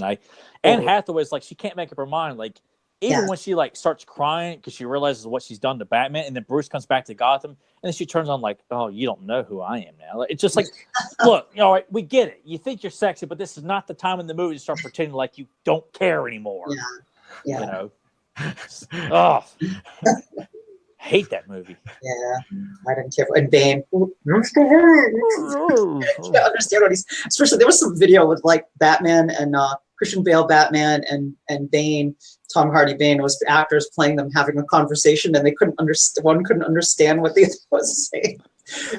I remember that was such a concern when the teasers were coming out for Dark Knight Rises. Like people were like, we don't understand what he's saying. And just adds like Tom Hardy has now screwed up two iconic superhero characters. Yeah. Oh man.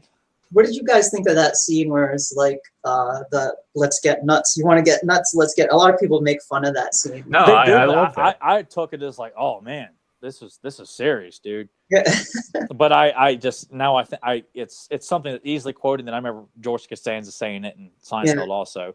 I thought he was just trying to like distract the Joker or throw him off or something. Like that's how I took it. Like he was just trying to like do something out of left field to kind of like throw the Joker off his game or something. Because I was like, I guess it could be almost like maybe like all that anger is really building up like this, But then again, too, he doesn't know yet that this is who he really is. But just knowing that this is the biggest threat in Gotham is standing here in this apartment with the woman I'm attracted to. So, you kind of have to pull out the balls big enough to come in a dump truck. little Terry Funk there for you. I have never heard that saying until I stole it from Terry Funk. Oh, from Terry Funk. I remember him. Roadhouse. He had the branding iron. Oh no, Terry Funk when he was in Roadhouse talking to Patrick Swayze. Oh. Yeah. He was in a movie. In movies, Terry Funk, the wrestler. Yeah, he was at least in Roadhouse. He played a guy who gets kicked out of the bar and ends up like having a vendetta against Patrick Swayze in Roadhouse. I remember in the '80s had the cowboy hat and he had a brand. The brand people. Pritchard. Your mother's a whore. What's that? What was that for? Oh, Terry Funk. It's just how Terry Funk sounds when he talks. Yeah, that's like the character I've heard about him is this kind of high pitched whine to his voice. Oh. Junior, did Junior send you in here, Pritchard? That's how he talks in real life. Yeah. That's weird.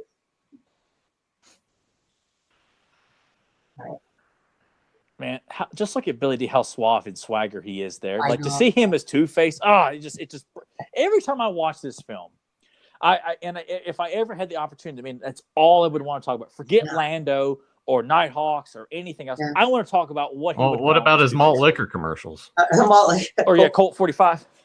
I even drew him as like I found a picture of Billy D. Williams and I traced it because I'm not a great artist by any means, but I tried to draw him as Two-Face and drew the other side of his face all scarred and stuff. I want to see that.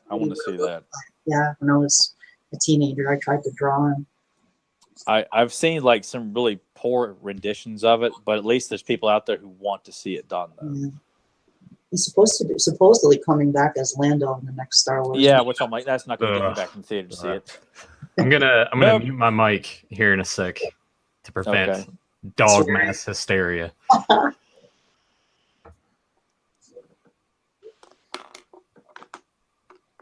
Guys, I'm going to step away for 1 second. I will be right back. All right. I guess I'll just go solo. Tyler's just gonna have to sit and talk by himself. I can do that. Here, I'll put my dog in my seat here so you can. There we go. She can do commentary for me. There we go, Crispy. You do the commentary.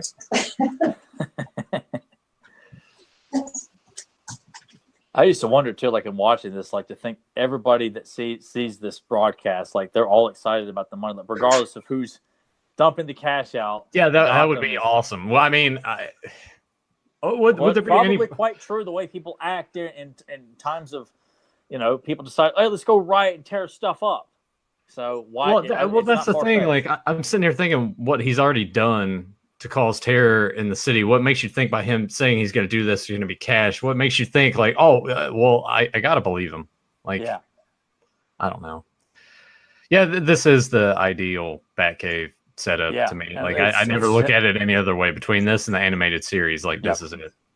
I mean, just there's the bats constantly hanging around in the cave. It looks wet, damp, dirty, but it serves its purpose. It's got all the monitors, the technology that Batman would use to do all this detective work and stuff like that. And people say like there's no detective work. Like, I don't really need to see like a montage of him, working with mouthwash and deodorant, just knowing that he has been working on and has figured out how the Joker has successfully tainted all those hygiene products, that you have to use them a certain way, like a certain combination creates like I like that attention to detail. Yeah, it's not just deodorant or lipstick. No, you have to use all of them at the same time for the toxin to kill you. And still to this day, like I get why people were upset about this.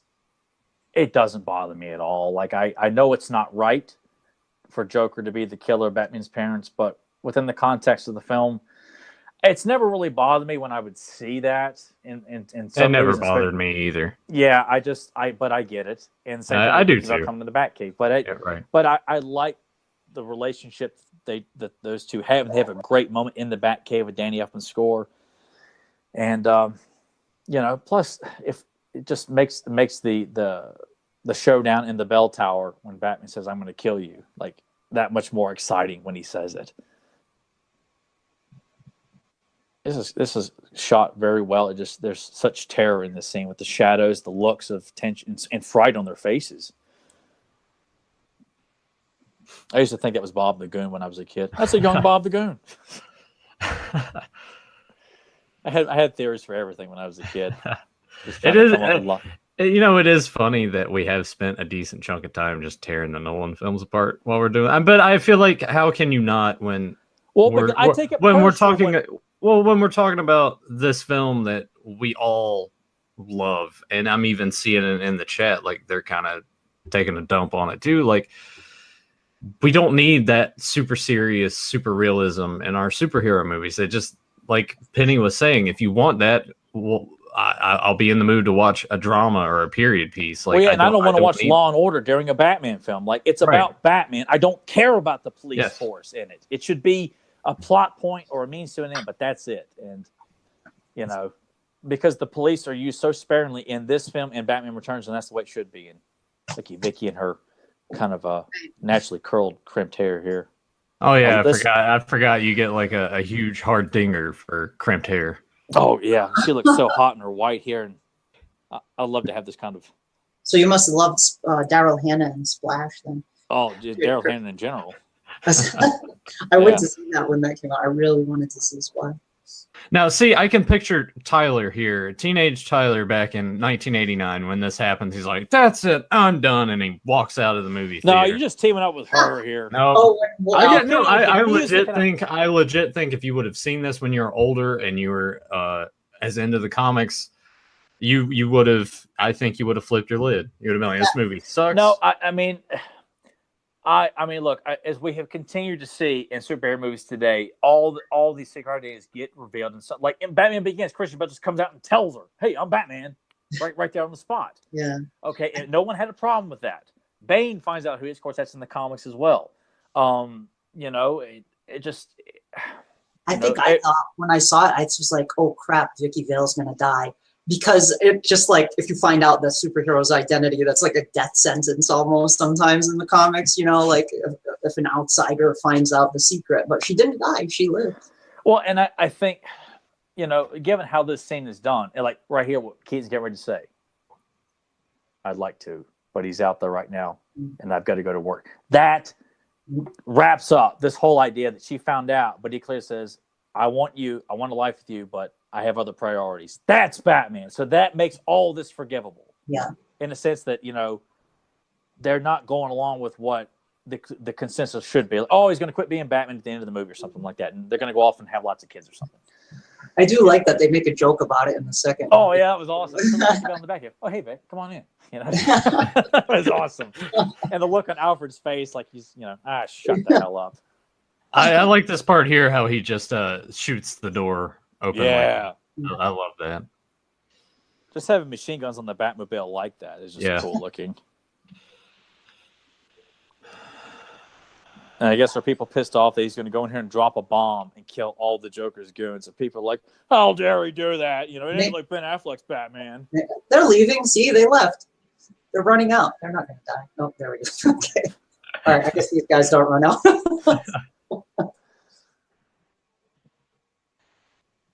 Well, plus, you know, Christian Bale's Batman deliberately like not saving Ra's al Ghul. I'm not going to kill, but I don't have to save you. Like, you're still letting the guy die. Yeah, that's, you know. So I don't want to hear you people bitching about, you know, Burton's Batman killing people. Maybe they survived. Oh yeah, maybe. There's the Corning plant is just exploding, Nathan. That's what it looked like if we, I'll probably actually head that direction today, and I'm going to see that, and I'll be like, yep. Totally works. Because I just believed it as a kid. I was like, that's the building. I don't know, man. I was an idiot. No, me and my brother still to this day. There's Access Chemicals, man. Gingerbread Man. That was a colorful helicopter too. Yeah. So cool. The model shot. And here's Trust. I'll just be over here. I'll be bouncing around. So why can't Christmas parades in Radford be like this? There's just like little pissant high school kids in trucks. That's it. I want a Christmas parade like this. When I still to this day, and I got it right over here. It was a hardcover behind the scenes of Batman when the movie came out. I got it Santa Claus brought it to me, and when I opened it up, there were pictures I had never seen before, and there was a picture of Jack sitting in his throne with Bob the Goon, Tracy Walter laughing, and the other goons like looking at him. I'm like, that never happened in the movie. Like, what is that scene about? Like, I never saw that sequence. Seeing all the behind the scenes pictures, I was fascinated by this stuff. The one with the kids dressed up as Batman. I was one of the cards. Yeah. Or like the little girl. Is it Halloween? That he sets off to the side when he's getting ready to fight the goons. Yeah. There's trading cards of that too. Yeah. And that sucks. Like. That stuff doesn't exist anymore, right? I don't see trading cards for movies anymore, really. Occasionally you'll see some, but they're very few and far between. Very few and far between. And you only see them in like the comic book stores. Like you never see them in like, the corner store or like the convenience store where they used to have like rows of them, where the candy was. Now it's just like you have to go into a comic book store specifically, I think, if you want to get trading cards, because I never see them outside. Walmart, Target have them, and they'll have them, kind of lumped off to the side somewhere. I thought those were like magic cards, or the gaming. Well, they also sell like sport cards there, and occasionally you'll see maybe Star Wars or something. But I see. They don't release like trading cards for like the latest Harry Potter film or something like that. It's because that was something I do. I'm so glad. I'm thankful that me and Nathan grew up when we did too, because of how. Of course, you saw them too, because they started it back in the 70s as well. So it's not like they had been around, when we were young, but they had trading cards for Gremlins 2, Robin Hood, Prince of Thieves, Rocketeer. They were RoboCop 2. Like everything had trading cards. Boy, it was fun. Everything, I got into him because my uncle Valdemar is his full name. He was a big fan of all of this kind of stuff, and he's the one who actually got me into this stuff when I was little. So he gave me his old trading cards of the Monkeys and Lost in Space, Dark Shadows, like all the 60s shows. And then I started getting them like Star Wars and like Batman and Incredible Hulk, Charlie's Angels. I remember every show and every movie had trading cards, especially if it was fantasy, horror, or sci-fi of some kind. That it definitely had a trading card set, always. And now it's like you never see that. Like nowadays, we'd have cards probably for all those CW superhero shows and the Netflix superhero shows. Like, there's nothing, No, and it's I miss that novelty too, because we're kind of like the last group to really experience a lot of those simpler, fine things that kids today will never know, and even generations after me and Nathan probably don't remember, or if they do, they probably got the leftovers that weren't like Phantom Menace trading cards, something like that. Yeah, I remember which I did have a bunch of those. Yeah. Garbage Pail Kids was a huge craze too. The Garbage Pail Kids. I remember my sister Maggie and I split. There was a candy store near where we lived, and we split a case of Series 2 Garbage Pail Kids, a whole box of them, tons of doubles of like all the stupid Garbage Pail Kids. But we were like really into them back then. And that was something I guess it had just stopped when I was kind of aware of trading cards, because I remember I think seeing merchandise and stuff of it, but I never had any of the cards or didn't know anybody that had any. Mm-hmm. Yeah, they were a big craze at one time. Oh yeah, I've since learned that it was a major fad back then. Yeah, which seems more reputable than Pokemon. Yeah, I think I had Series 1, Series 2, and most of Series 3, but I had a couple of Series 4, but I think by Series 4 I had lost interest in it at that point. That you were too cool for it. No, I knew I was. No. Yeah, hanging out being goth in high school. Man, you nonconformist and your trading cards and your garbage pail kids. I still liked them. I kept the ones I had. I didn't like. I thought the new ones sucked. Here's Knox being stupid. Yeah, I was like, you suck. You're not a hero. Get out of here. Let Batman take care of this. All the Batwing shots here.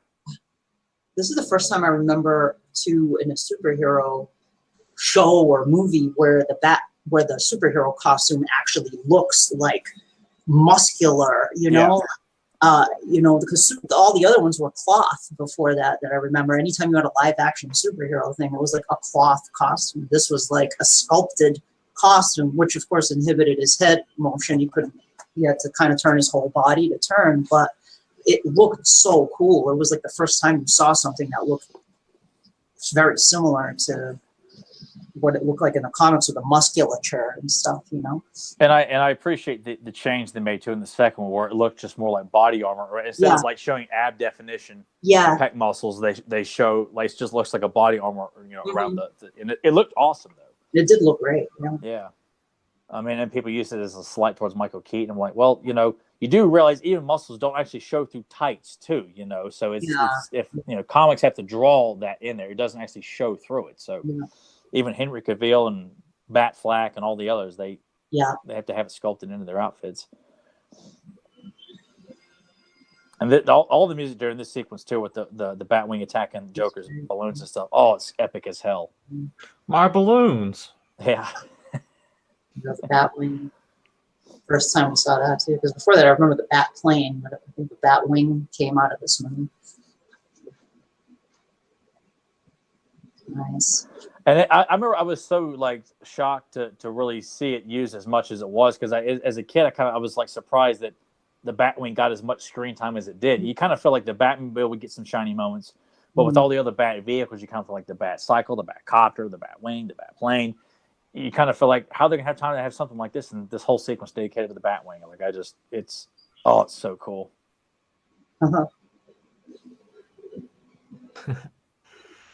And you give it all that went down. Poor Bob the Goon.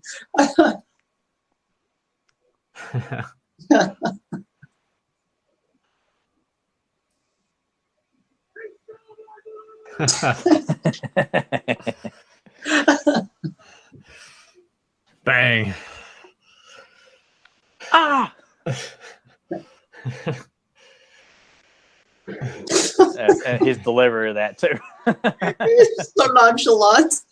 It's such a great. It's again a classic Joker thing. Joker's like known for killing his henchmen in the comic. He just randomly does it. So I always like this part too, where it just goes through the clouds and there's best shot of the film. Yeah, it's the bat symbol. Yeah, against the moon. That was on the cover of the soundtrack. I told this story before, but I remember my dad had that in his hand, and then he had the soundtrack from Dick Tracy, and it had Madonna on the cover, and I picked that because I was like, oh yes, Madonna. And I probably should have. I should have picked. It's understandable, man. Dick Tracy, to me, that was such. It still isn't such a powerful and impressionable film to me too. We definitely want to do that on Capes and Commentaries as well, because that needs to be talked about. That was the only good thing I thought Madonna ever did in that. Yeah, I can't say I've ever oh man, she was best thing in League of Her Own or something like that. I thought she was fine in League of Their Own. Oh, she was. I guess. I hated. But for me, and in that Woody Allen movie, she was really good because she played a prostitute, and she was actually good in that. My sister Maggie loved Madonna in the '80s. She was like a huge Madonna fan of the music and posters and everything. I hated Madonna. I just thought she was really fake, and I liked Cyndi Lauper. Like Cyndi Lauper was cool to me. Like I thought she was like more. I don't know. Fun. She was good enough. That's what she was. Cyndi Lauper was good enough. She just seemed more fun to me. Like her style, I liked. Madonna. She was in wrestling too. She was in WrestleMania 1. She was. Yes, that's right. Cyndi Lauper was awesome. Madonna ripped off her whole look from Exene Cervenka from the band X, the punk band from LA. Madonna totally ripped off her style. Ripping on Nolan, ripping on Madonna. It's just a rip fest here. We're just rip them. That's our slogan for this podcast. We're still in no holds barred. Tyler thinks that I never ripped on anything when I was in Rose School Dinner. Yeah. The consensus is I'm just the jerk. I'm the guy that slams everything. I'm the one stuck in 1991. Go back and listen to the episode where we talk about the Orko bio. You'll hear what I have to say about that. Early on, I know you guys have to play nice, but I know you guys have just as much an acid tongue as I do. There's no denying it. Well, you know how I am, Tyler. You're like, oh yeah. I mean, tell me about Good Charlotte. Good Charlotte fucking sucks, man. Oh man, some of my most classic memories of Nathan is just like post high school or high school, where he just was screaming and cussing and yelling out in front of people and he was like the Joker. He did not care who heard it, who saw it, throwing fast food at windows. Hey, they deserve that, by the way. Yeah, but it was unapologetic, anarchy with Nathan. And I'm off to the side. Again. Dance. I know. Yeah, you egged him on. Yeah, I'm sitting like cranking the music box, and Nathan's just out there, dancing around, causing chaos in the streets. And I'm like Billy Madison when Eric's called on fire. Oh man, I like that part when he pulls that long ass gun out of there. I like how the Batwing's just shooting at him and he's just standing there bring it. And all this taking place in the broken down church, and Keaton just bursting through the door. I mean, there need to be more climax of films taking part in like bell tower churches. I couldn't agree more. This is quintessential. I mean, we got it in Spider-Man 3, guys, or part of it. Hey, you got it in The Crow. The Crow. Yeah, we did get it in The Crow. I did like The Crow when that came out. Brandon Lee. Another died tragically. His father died tragically. He died tragically. Yeah, both their careers cut short just when they were really hitting it big in the States. So sad. Bruce Lee has a daughter too, but I don't think she really does any. No, I mean, if I were Shannon her, Lee. I would just like stay out of the Yeah, spotlight. because Yes. can you do Family karate too? first. What's that? I said people are just like, do you know karate too? Yeah. We'll put you in the movie. We'll put you in rapid fire too. Stay away. I think his wife is still alive too. Yeah, Lynn. I'm pretty sure she is. Yeah. No, just keep making more original WWE produced movies of how Bruce Lee's life really was. Oh yeah, I forgot that The they Dragon was a WWF movie. No. They made a recent one too, where it was just no Dragon's a respectable movie. It does That take was liberties, good, but it was a very respectable Bruce Lee movie. I thought. I thought so too. I like that. Yeah, one. I like it. And but no, they made WWE made like a. I'm like it was like rap music in the trailer because No. they're not gonna like it unless you put the rap music in, kids. In a Bruce Lee movie. Yes. Surprised DMX didn't come out and Music start from barking, that arr, just. DMX is like in jail or something. I don't know. I would have played like 70s, like the opening theme from Enter the Dragon, like like that guitar. Oh no, that would be old, man, because that's old, man. You got to play the music to set the tone of that time period. I think that's what you got to do. That's what happens when you got Vince McMahon's movie company making movies about Bruce Lee. Surprised Kane didn't play the bad guy in it. I'm sure there's probably cameos from some people in there. Yeah, just the whole roster that's currently working at the time all shows up in the movie at some point. I don't know any of those. I don't either. It doesn't matter. I can't believe we're already at the end of this thing. I know, right? It went by really fast. Yeah. Can you guys think of another client? I mean, I put the first Turtles film, and The Amazing Spider-Man is my top 3 superhero films of all time. Like climaxes, can you guys think of another climax in all the superhero films that we've got? All of them from. I loved Superman 2. I loved Superman 2, where he's Neil before and he's like crushes Zod's hand, and it's like the music swells and he stands up, and it's like, oh, that's so awesome. I love Superman 2. So you put that like in your top 3, top 2, number top 1? Top 3. Probably Batman Returns, Superman 2. Maybe Superman 1 is close also, but I like Superman 1. I've grown to love that more a lot because as a kid, I did not like it at all. I thought it was boring, even though I loved Christopher Reeve as Superman. And just that's why Superman 4 resonates with me so much, is because that was the first one I saw. Nuclear Man looked like a supervillain to me. Yeah. And I'm sure somewhere if Joe, I think Joe's still hanging around. I'm sure he's like just cussing under his breath. I saw it in the theater. I remember going to see it at the time. I thought it was fine. Like I didn't realize it was a bad movie because I guess people consider it a bad movie now. Like I'm like, I thought it was cool, and I loved Superman 3. I thought Richard Pryor was hilarious, and it was cool seeing Superman versus wasn't that Superman 3 where he fights the evil Superman? Yeah. Which that fascinated me the most when I saw that as a kid. That was wicked cool. I liked Superman 3. I even had the novelization of it for some reason. I don't know why I had that. I think I love how they made novelizations of all the superhero movies and stuff like that back then. I got it we used to get this thing in school. It was like Troll Books or something. And yes, I remember that. Yeah. Yeah, and I think that's where I got it. We still had that when we were in school. Yeah. You're not that much older. Yeah. Well, in my day, we had Troll Books. Yeah, so did we. Trying to actually got something over on us, even though you did say Superman 4 in theaters. I was just explaining in case it didn't exist anymore. I don't know. My students now don't know a time before the internet. It's like I was like, you guys remember before there was internet? I actually very much so. There is a guy that I work with. He is only 18 years old, and I shit you not, yesterday he asked me. He was like, "What was life like before the internet?" And I was like, "Better, probably." Yeah. Nothing was spoiled. Yeah, I could go out to a flea market and pick up action figures for cheap in a yard sale instead of them being like, "Oh, well, that's $50." But because I saw it on eBay. Buy it now, price $50. It's got to sell for $50. Yeah, but that's not in as good condition. Doesn't matter. It was a lot less drama, and fan communities communicated through fanzines. Because I was a big part of the Dark Shadows fandom in the 80s. Like I got really into that, and it was like all paper fanzines they'd mail to your house. It was really exciting to get a fanzine in the mail. that you read like, articles and speculation and fanfic and letters column and see artwork, artwork. It's like now it's like all that has disappeared because it's all on the internet now. And it kills so much anticipation for movies and TV shows now, because when all you had was, if you happen to catch a trailer or see a movie poster at the theater or actually see the trailer in theaters, that was all you had. And it was fun to see a snippet in a magazine, or like when they showed the first footage of Batman Returns on Entertainment Tonight with the confrontation with Batman meeting the Penguin, and they're all met by Catwoman.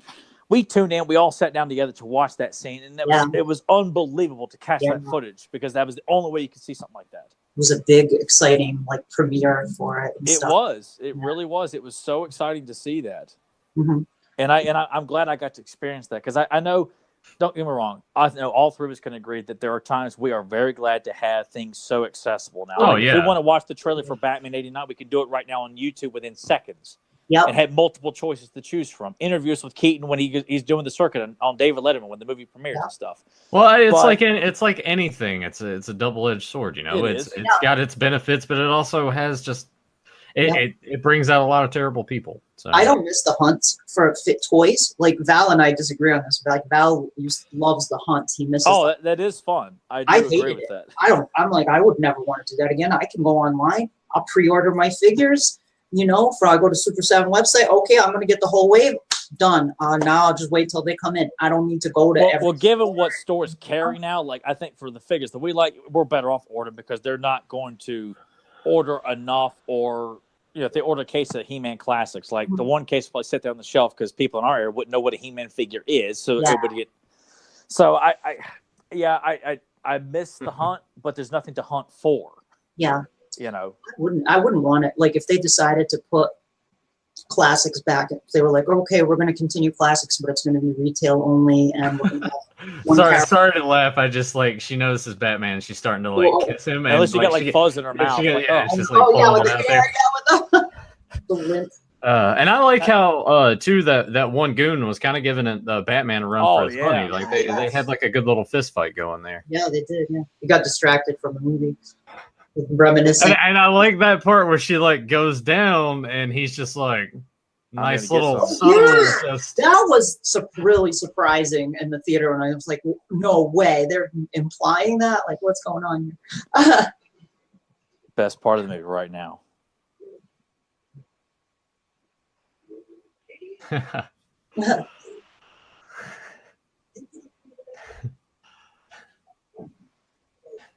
It was so exciting to see this as a kid, but as an adult, I have even a greater appreciation for this confrontation, just how great it is, how Batman and Joker's personalities, they don't change. It's just no great exposition and speeches or anything like that. It's, it's not Christian Bale saying, I came back to stop you. It's just, Batman barely says anything during this fight. That's a great gag, too. Classic Joker gag. Yeah. I remember the theater laughing hysterically when those teeth fell out. Yeah. I love Keaton's eyes. That's why. Oh, yeah. And I love the line, I made you, you made me first. Yeah. Yeah. And just how he delivers it, and the music's building. You think he's going to kill him. And really, you think he probably did. What a great scare gag. Yeah. There's a few of those in this film. When the box pops open and the flowers are in that little mannequin hand. Also, it's just. I remember that made me jump in theaters. I remember. And I can't even imagine how much of Jack's performance was improv. How much? What was the percentage? Because I know he negotiated a certain percentage of the box office. Man. Do you guys remember the exact number? A lot of the back end, merchandising. The merchandising was a big part of it. He made a bundle. Yeah.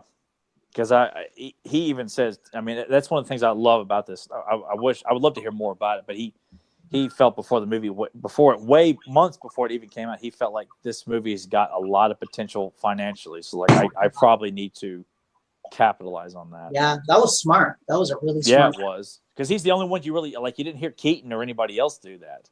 Yeah. Even though Keaton's likeness was used on God knows what, everything, and then of course Batman Returns. I'm sure he probably acted on it a little bit more for Batman Returns. But it's pretty cool to know that Nicholson really had the foresight to really realize this is going to be a juggernaut, guys. You have no idea how big this film's going to be. Yeah, yeah. If you could change this ending and keep him alive, would you have done that? Yeah, Or do you? Yep. I mean, I get why they do it because plus, if this was the only one, then, I'm sure they probably, having Batman just standing above Gotham, I mean, that leaves it open for a sequel because there's more crime to fight. But I remember there being talk, like my mom telling me that she had heard that, that they were going to find somewhere trying to bring the Joker back. Yeah. What? Really? How? Yeah, there was an article about it I cut out from the Boston Globe that said Jack Nicholson to announce plans to return as the Joker, and I saved the article, and he never did. And I don't know where they got that information from, but it was not accurate. Yeah, I mean, I think it would have been cool if it would have ended he's in Arkham and it sort of opens up this idea of here's the rest of the Rogues Gallery. Look forward to the sequels, kind of thing. I agree, and then it would have left the door open for him coming back down the road. I wouldn't have wanted him to come back in the second movie, but I would have wanted a reference, a panning shot in Arkham Asylum where you hear the laugh or something. Yeah. Oh man, can you imagine how much the payday would be to get Jack to show up for one day of filming for one shot of him sitting in the cell in Arkham? But it's why? I guess they thought they weren't going to do a sequel, or they didn't think a sequel was going to happen. Well, I guess that they had no idea the magnitude of how popular this film was going to, and no one does know that, and that's why they were. I think that's part of the story too. They were all caught off guard with they didn't have enough merchandise to meet the demand when the movie came out. They kept selling out of stuff. It's true. So I think that makes it exciting. That's why, no, we're going to kill him off. I mean, it's like they decided we're going to have Batman, Vicky Vale's going to find out the secret identity, and we're going to have Joker be the killer of his parents, and Joker's going to die. Just kind of doing all these things. So it just wraps up any loose ends. Yeah, pretty much. Sense. Yeah. Because you don't know what you got, and I'm sure they didn't. I mean, I'm quite confident they all felt that they were making a good movie, but everybody thinks that when they're making a movie. No one intentionally sets out to make a bad movie except Will Ferrell. Yeah. I do like this bit though with the laughing box, but it's how do you bring the Joker back from that? I was is it a dummy that he threw down midair is I got this dummy in my back pocket. There's no way. How do you bounce back from that one? I like how the cops are dressed too. They have a cool looking outfit. All the police officers behind Gordon there. It was a creepy laugh too. Yeah, but he killed Penguin in the second one too. Yeah, and Tommy Lee Two-Face dies in Batman Forever. Yeah, it's come on, guys, why are you killing all the villains? Which that seems to be a consensus in a lot of superhero films. I mean, except Lex Luthor didn't die, but But it kind of seems like that would be the norm in some of the movies. I remember thinking Red Skull had died in Captain America, the first Avenger. What? You gotta have him be able to come back. And even though he shows up in Infinity War, he does. Isn't it great? This movie's gonna wrap up, and there's not gonna be 20 minutes of credits and no post-credit scene or nothing like that. It's just this is it. Well, I mean, to me, this is the send off to a possible sequel. The bat signal, the music, and Batman standing over Gotham. Yeah, it's just credits are so long now. But I guess that's where they have all the people doing the computer stuff. Yeah, all the effects. Here's 30,000 people that worked on this thing. And then it's they keep you there for the post-credit scene. And it's just them sitting around eating food. Yeah, it's okay, well, Ferris Bueller. Okay, I could see, every once in a while, it works. But it's in the '87 He-Man movie too, where Skeletor comes back and says, "Oh, that's right, yeah." Love that signal. It's so cool. That is a great signal. Yeah.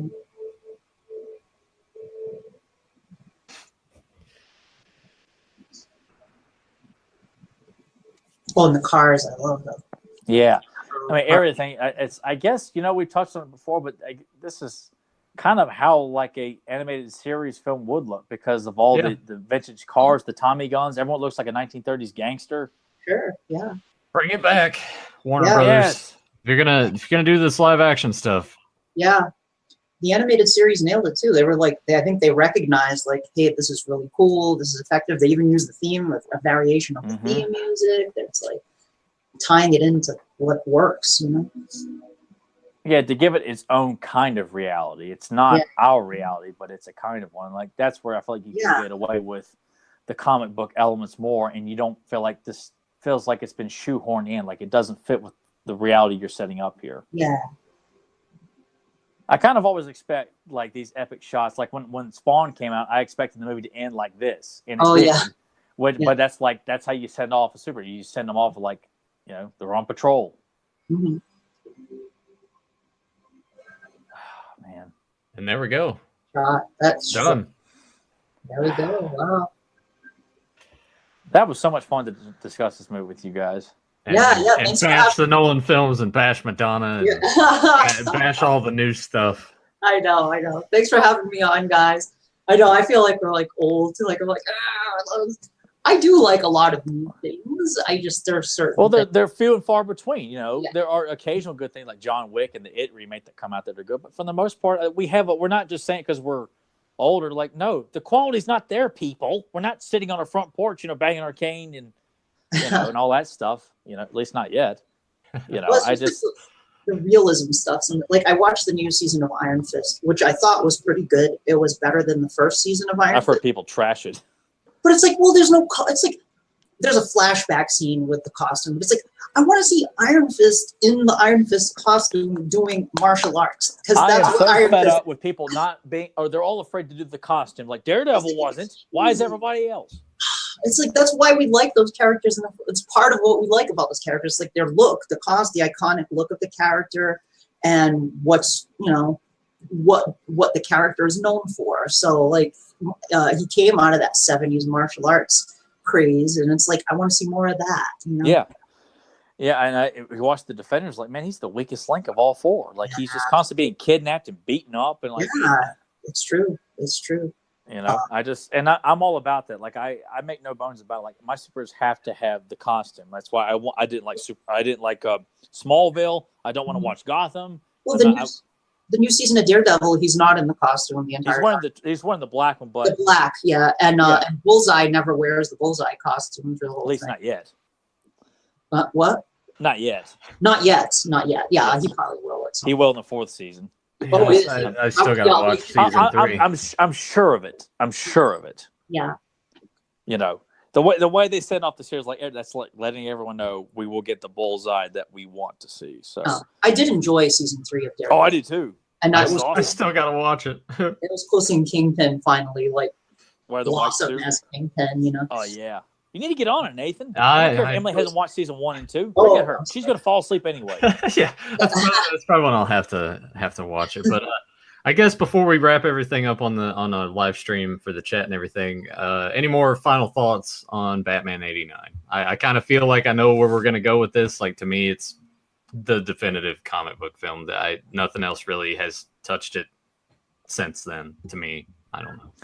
Go ahead, Tyler. I don't know. I can't hammer. I don't speak out of nostalgia. I speak from quality and proper character interpretations. How Batman's portrayed Joker and everything like that. I'm seeing stuff that as a kid I didn't see that was there, and that's what makes the film last as long as it did. Same thing with the first Turtles film, Dick Tracy.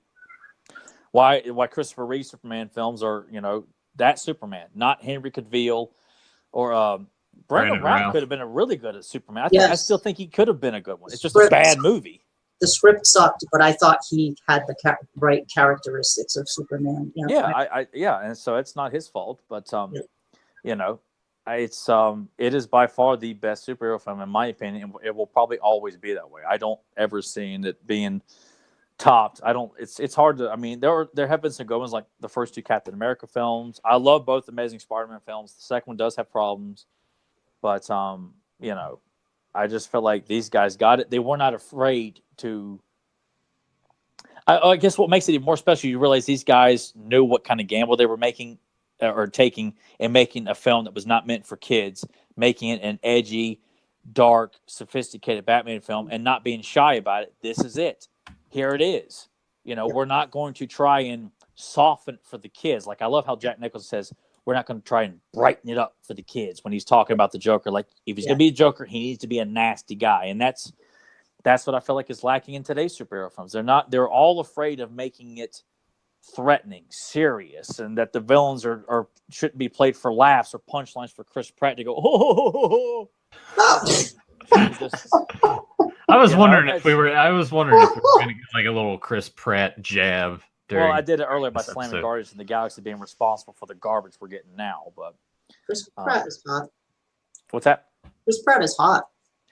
I'll pretend I didn't. You didn't say that. You really didn't say that. You're saying that to just get me roused up because you do that on Fans of Power too. You will deliberately get me going. You know, Nathan does it. Joe does it. Everybody does it. The people in the chat room do it all the time. There was actually a thing. It's like, you know what? I want Chris Pratt to be the next Batman. Yeah. And then Kevin Sharp showed up and just say, "Hey, Tyler, dance off." I'm like, "No." You know, it's your thing now. People are gonna give you shit about that going forward from here on out. Yeah. Well, Danielle, do you got anything to plug? Anything you want to throw out there to anyone listening? Anything coming up for you? What you got going on? No. I mean, nothing that I really want to plug coming up. I had some custom figures made that I'll be posting pictures of on Facebook that I think you guys will enjoy for Masters of the Universe fans among you.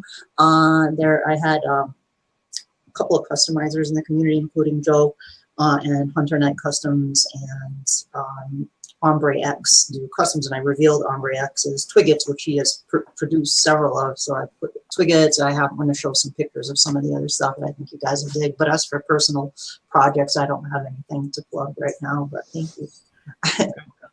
And then any more closing thoughts on Batman '89? I forgot all about that because Tyler started rambling on about his hate. This movie. I mean, one of my favorite superhero movie, but probably one of my favorite movies, period. I really love the '89 Batman. It just something about it just really grabs me, and it's just, I don't know. I love just the feel of the whole movie. It just is such a cool movie and perfectly cast. The music is perfect. Tim Burton's direction is perfect. The sets, Anton Firth's sets are a great movie. And I also do have nostalgia associated with it because I just remember that summer. It was just like the summer of the Bat. It was just it was in the air. Like there was just that frenzy for it. And that happened in the '66 with the Batman. I wasn't there at the time, but I guess there was Batmania going on in the '60s. And it would have been so easy, like Tyler was saying, like they could have brightened it up for the kids. They could have done an Adam West version of this too and made it more colorful and campy and fun and stuff. And they went dark. They went to the comics and were like, let's make it dark like it used to be back when it first started in the '30s. And I love that they did that. It's a great movie. No, I can't say enough good things about this movie. And if you love the Christopher Nolan movies, if those are your favorite Batman movies, good for you. They're not, at least it's not Jared Leto. So no, I mean, in that regard, yes. But I mean, if you're going to be a fan of those films, you'd be really foolish to sit there and think the two Burton films had nothing to offer, that they're out of date, overrated, campy. Like you're just lazy. You clearly haven't watched them. Well, I love Kevin Smith. I've heard his podcast. Not anymore. He sucks. I love Clerks. Is definitely one of my favorite movies too. His best film too. I love Clerks. But I listen to his podcast sometimes. But I remember one time, several times, he said, "Well, we thought the '89 when Burton Batman films came that they finally got it right until the Nolan movies came, and like the '89 the Burton Batman films are campy." I was like, No, Kevin, they're not. They're still. I quit listening to his podcast when him and Ralph Garman did commentary for this film, and we're just slamming it the entire. I was like that. Oh, I listened to that. Yeah. I quit after that. I'll still listen to it, but I don't agree with that assessment. Like he loves the Nolan movies. I think they're okay, but they're not. I'll always pick the Burton movies over the Nolan movies. I think we can all agree that the Burton Batman films easily over the Nolan films. Yeah. Or any other Batman film that we got, other than the '60s show, because that's a classic film in its own. That's something we'll also have to do on here, is do a commentary for the '60s movie. Oh yes. No, that would be awesome. I think the '60s movie, Batman Returns. You wanted to do Dick Tracy. Yeah. We got a lot of those. We got a lot of movies to do. We got a lot of cartoons and movies to do. We got a lot of stuff to do. Yeah. There you go. I think Jasper agrees. I can hear him over there, kind of wooing. We'll have to make sure we get Danielle to pencil us into her her schedule there to set up time to do a. Can we at least get you sometime in December for Batman Returns? Can we plan on that? We can definitely plan on it. Let's we'll message each other and figure out time to do that. Yeah. We might even chat about it a little bit after we stop. Yeah, we'll just say this: we will not do that commentary without you. So that's pretty much locked in as a trio commentary. And if it's not in December, then we'll do it in January because it's still cold. Yeah. Okay, cool. Well, yeah, I think December will be probably better than January because I'm going to Florida in January for a couple of weeks. So. Okay. All right. Well, I guess I'll go into my little ending spiel. If you guys are new to the channel, make sure you hit subscribe and ring the bell so you get notified when we go live or when a new video is posted. Check the links down below. If you want to download the MP3, you can check out Podbean. If iTunes is more your thing, the link's down there as well. Like our Facebook page, leave a comment down below. Give us your thoughts on Batman 89. You know, if you were in the craze and your thoughts on Keaton being cast as Batman, was it one of those things where you're like, I don't know about this, and then you saw the film and you're like, holy shit, I'm seeing the world with new eyes? Check out Joe's t-shirts, check out his custom creations, and check out Fans of Power, the dedicated He-Man and the Master Universe podcast hosted by Tyler and Joe. You guys got that Jeopardy thing coming up, and Joe wanted me to let you know, Danielle, that you need to show up for that. For the Jeopardy thing? Yeah. Oh, yeah. Yes, I did hear that you guys were talking about that, the trivia, and you have to phrase it in the form of a question, right? Yeah. Okay. Yep. When is that happening? Tomorrow. Yeah. Tomorrow. No. I get to hang around in the chat and tally the whole time, so that's going to be fun. Okay. And Tyler, we got to think about what we're going to do next week on this show. I told you it's going to be Pride of the X-Men. Oh, yeah, that's right. Yeah, I forgot because you want to do it this week. I'm like, no, sir. We got Batman 89. No, because I kept thinking it was much later in November for whatever reason. Yeah. But yes, prior to the X-Men, the pilot. That's what we'll do next week. All right. Well, until then, we will see you guys next week. Later. Thanks again, Danielle, for joining. Bye. Thank you guys for having me. Take care.